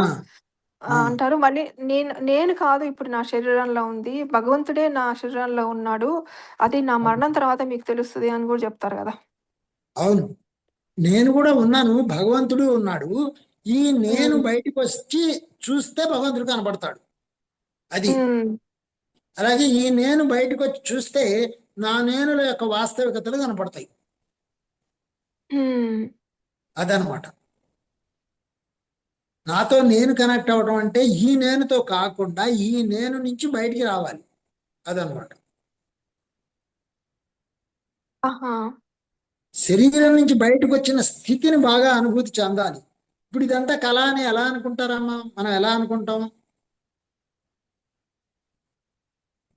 అదే శరీరం నుంచి బయటికి రావాలంటే ఏం చేయాలండి మరి? ఓకే. ఉదాహరణ ఏంటి అంటే కళలో ఉన్నప్పుడు మీకు మీరు కనపడుతున్నారా లేదా? అవును. కనపడుతున్నాం. మీరు భోంచేస్తున్నట్టు కల వస్తుంది, మిమ్మల్ని ఎవరో కొడుతున్నట్టు అనిపిస్తుంది, లేకపోతే మీరు ఎక్కడికో పరిగెడుతున్నట్టు అనిపిస్తుంది, మిమ్మల్ని ఎవరో తరుముతున్నట్టు అనిపిస్తుంది. అంటే మీరు కళలో బయటకు వచ్చారా లేదా? వచ్చాము. సో ఇప్పుడు కూడా దీనికి ఉదాహరణ అది బాగా అంటే ఉదాహరణ ఎందుకు చెప్తున్నానంటే ఫీల్ అవ్వాలి. ఫీల్ అయితే వస్తాం అనమాట అందులో నుంచి. ఎలా అంటే ఇప్పుడు ముగ్గురు శిష్యులు రెడీ అయిపోయి మేము పాఠాలు చెప్పాలి గురువు గారు అంటే వాళ్ళకి రెండు అరటిపళ్ళు ఇచ్చి మీరు ఎవరు చూడకుండా తినండి అంటే ఒకడేమో చెట్టు చాటుకి వెళ్ళి తింటాడు, ఒకడేమో చీకట్లోకి వెళ్ళి తింటాడు, ఇంకోడేమో నాకేమో చీకట్లో కూడా ఎవడో చూస్తున్నట్టే ఉంది గురువు గారు అంటాడు. అవును. సో కాబట్టి మనల్ని ఎవరో చూస్తున్నారు, మనల్ని ఎవరో నడుపుతున్నారు. సో లోపల నుంచి నడుపుతున్నారు, బయట కూడా నా వెనక ఎవరో ఉన్నారు, నేను చేసే ప్రతిదీ చూస్తున్నారు అనేటువంటి ఫీలింగ్ మనకు వస్తే గనక మన శరీరంలో నుంచి మనం బయటకు వచ్చి మనం చేసే పనిని మనం చూస్తాం. అరే నా శరీరం ఎంత బాగా పనిచేస్తుంది, ఓహో ఇప్పుడు నా వేలు వాడి వైపు వేలెట్టి చూపిస్తోంది. ఓకే, సో ఇప్పుడు నాకు బాదుషా తింటుంటే ఇది నేను తింటున్నట్టుగా లేదు, నాకు నా లోపల ఉన్నవాడు తింటున్న ఫీలింగ్ నాకు వస్తుంది. ఆ రుచిని ఎంజాయ్ చేస్తున్నవాడు ఎవరు అసలు? వాడు ఎక్కడున్నాడు? ఇది తీయగా ఉందని చెప్పేవాడు ఎక్కడున్నాడు? ఇలాంటి ఫీలింగ్స్ లోకి వెళ్ళాలి మనం. సేమ్ ఎక్స్‌పీరియన్స్ నాకయిందండి ఈ మధ్య. ఎట్లా అంటే కొంచెం లేట్‌గా వాకింగ్‌కెళ్ళాను. ఆ, చీకటిగా అనిపించింది. చర్చ్ కాంపౌండ్‌లో ఎప్పుడు వాక్ చేస్తా నేను. భయమేసింది ఒక సెకన్. ఎందుకొచ్చిందో తెలీదు భయం. అబ్బా! ఇంత చీకటిగా ఉంది. నేను ఆలోచించకుండా బయటకొచ్చాను. సేఫేనా ఇది మళ్ళీ అని అనుకుంటున్నాను. అనుకోగానే ఎమ్మటే సత్యసాయిబాబా స్టేట్‌మెంట్ గుర్తొచ్చింది. "నీ వింట, నీ ఎంట, నీ జంట, నీ ముందు, నీ వెనక, నీ పక్కన ఎప్పుడు నేనుంటాను" అని అంటారు. ఆ ఎస్. లైన్ సడెన్‌గా నాకట్లా సడెన్‌గా భయమొచ్చింది. ఆ సెకన్‌లో. అదే సెకన్‌లో నాకు సడెన్‌గా ఆయన స్టేట్‌మెంట్ గుర్తొచ్చింది. అవును. గుర్తొచ్చినప్పుడు మళ్ళీ నాకు నేనే అనుకున్నాను. స్వామి నా పక్కనే ఉన్నప్పుడు నాకెందుకు భయము ఈ చీకటని, నేనొక్కదాన్నే కొంచెం లేట్‌గా వచ్చాను బయటికి ఎస్. అని. Yes. It's okay. Yes. Walk చేసుకొని ఎళ్ళిపోదాము. స్వామి నాతోనే ఉన్నారనేసి నేను చర్చ్ కాంపౌండ్ చుట్టూ ఒక 2, 3 రౌండ్‌లేస్తాను. అప్పుడు స్వామి నాతో అలాగే నడుస్తున్నారు, స్వామి నాతో నడుస్తున్నారు అనుకుంటూ నడిచేసాననమాట. ఆ ఆ సమయంలో నడుస్తున్నప్పుడు ముఖ్యంగా వేస్తున్న ప్రతి అడుగులో నువ్వే కదా నా ద్వారా నడుస్తున్నావు, నువ్వే కదా నడుస్తున్నావు, నువ్వే కదా నడిపిస్తున్నావు, నువ్వే కదా నడుస్తున్నావు. కానీ అది ఆ ఒక్క సెకనే ఆ టైంలోనే వచ్చింది. అంటే అది ఆ ఎరుక ఎప్పుడూ ఉండడం లేదు. మీరు ఆ చెప్పాక నేను ఫుడ్ తినేటప్పుడు ఆ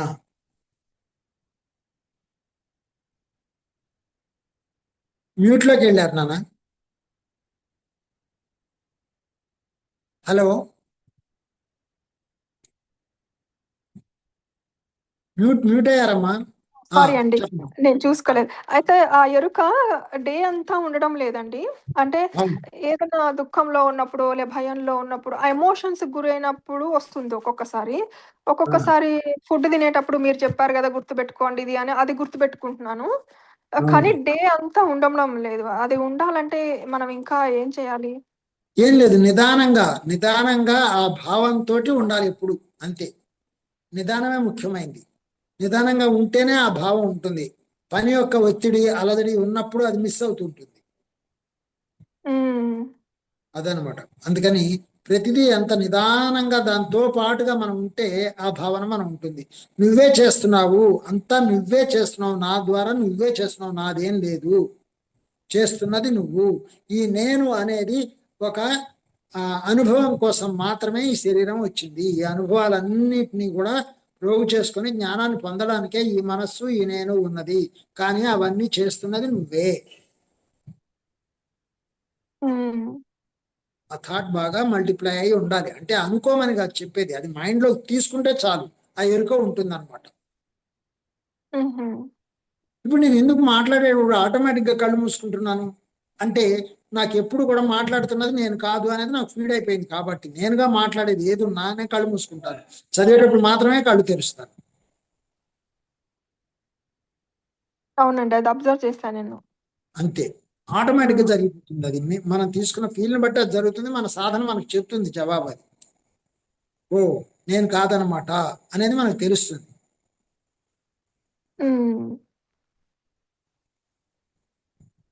మెయిన్ లేకపోతే గాడు తన ఆ, పాత్రలోకి మనం తీసుకోవాలనుకుంటే ముందు మన ఈగోని బాగా క్రష్ చేస్తాడండి. అవును అవును. మనం ఏదైతే పట్టుకొని ఉంటామో అది నథింగ్ అనిపించేలా మనకు ఆ సిచ్యువేషన్స్ క్రియేట్ చేస్తాడు. ఇంకా అక్కడే ఉన్నావా అని దాన్ని ఇస్త్రీ కొడతాడు తీసి అవతల. ఆ ఏదైతే పట్టుకున్నామో వాళ్ళతోనే మనని ఏడిపిస్తాడన్నమాట. అంటే క్రష్ అవును చేస్తాడు ఆ ఈగోని. అవును. అవన్నీ అయిపోయాక నీకు నేను తప్పితే ఎవరు లేరని కూడా ఆ లీల కూడా చేస్తాడండి. అది అది కూడా చేసేది ఆయన కాదు, యాక్చువల్గా మనమే.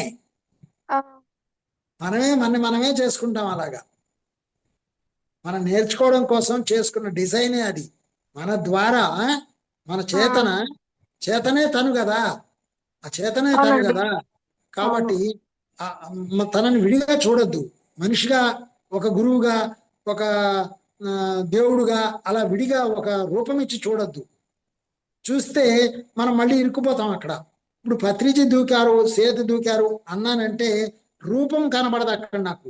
వాళ్ళ యొక్క తత్వము, వాళ్ళు చెప్పిన మాటలు, దాని వెనుక ఉన్న భావము వాళ్ళు వచ్చి మాట్లాడిస్తున్నట్టుగా ఉంటుంది అంతే. మన ద్వారా ఆ చేతన, వారి ఆ ద్వారా పనిచేసిన చేతన ఏదైతే ఉందో అది మనతో కనెక్ట్ అవుతుంది అనమాట. అది ఎలా అయిందంటే అండి, నేను అన్ని గజల్స్ పోయాయని చెప్పాను కదా మీకు. కానీ నాకు ఆ కాత్యాయని గజల్ బాగా నచ్చింది.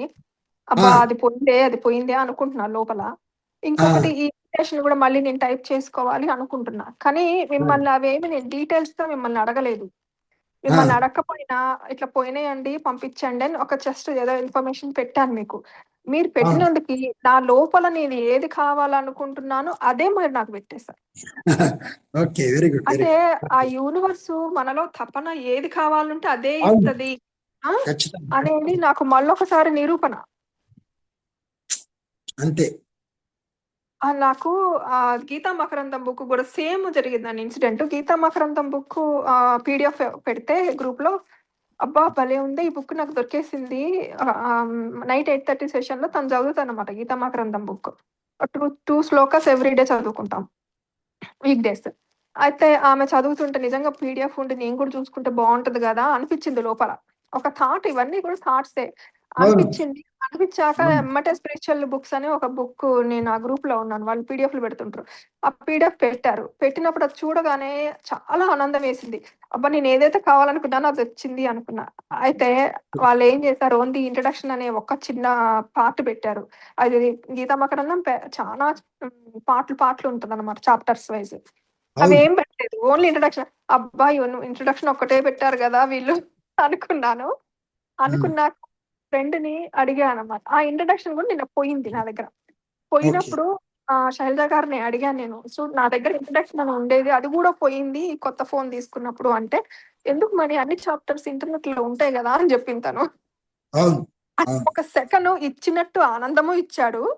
మళ్ళీ అది అది అది కంప్లీట్‌గా లేనన్న దుఃఖము ఇచ్చాడు.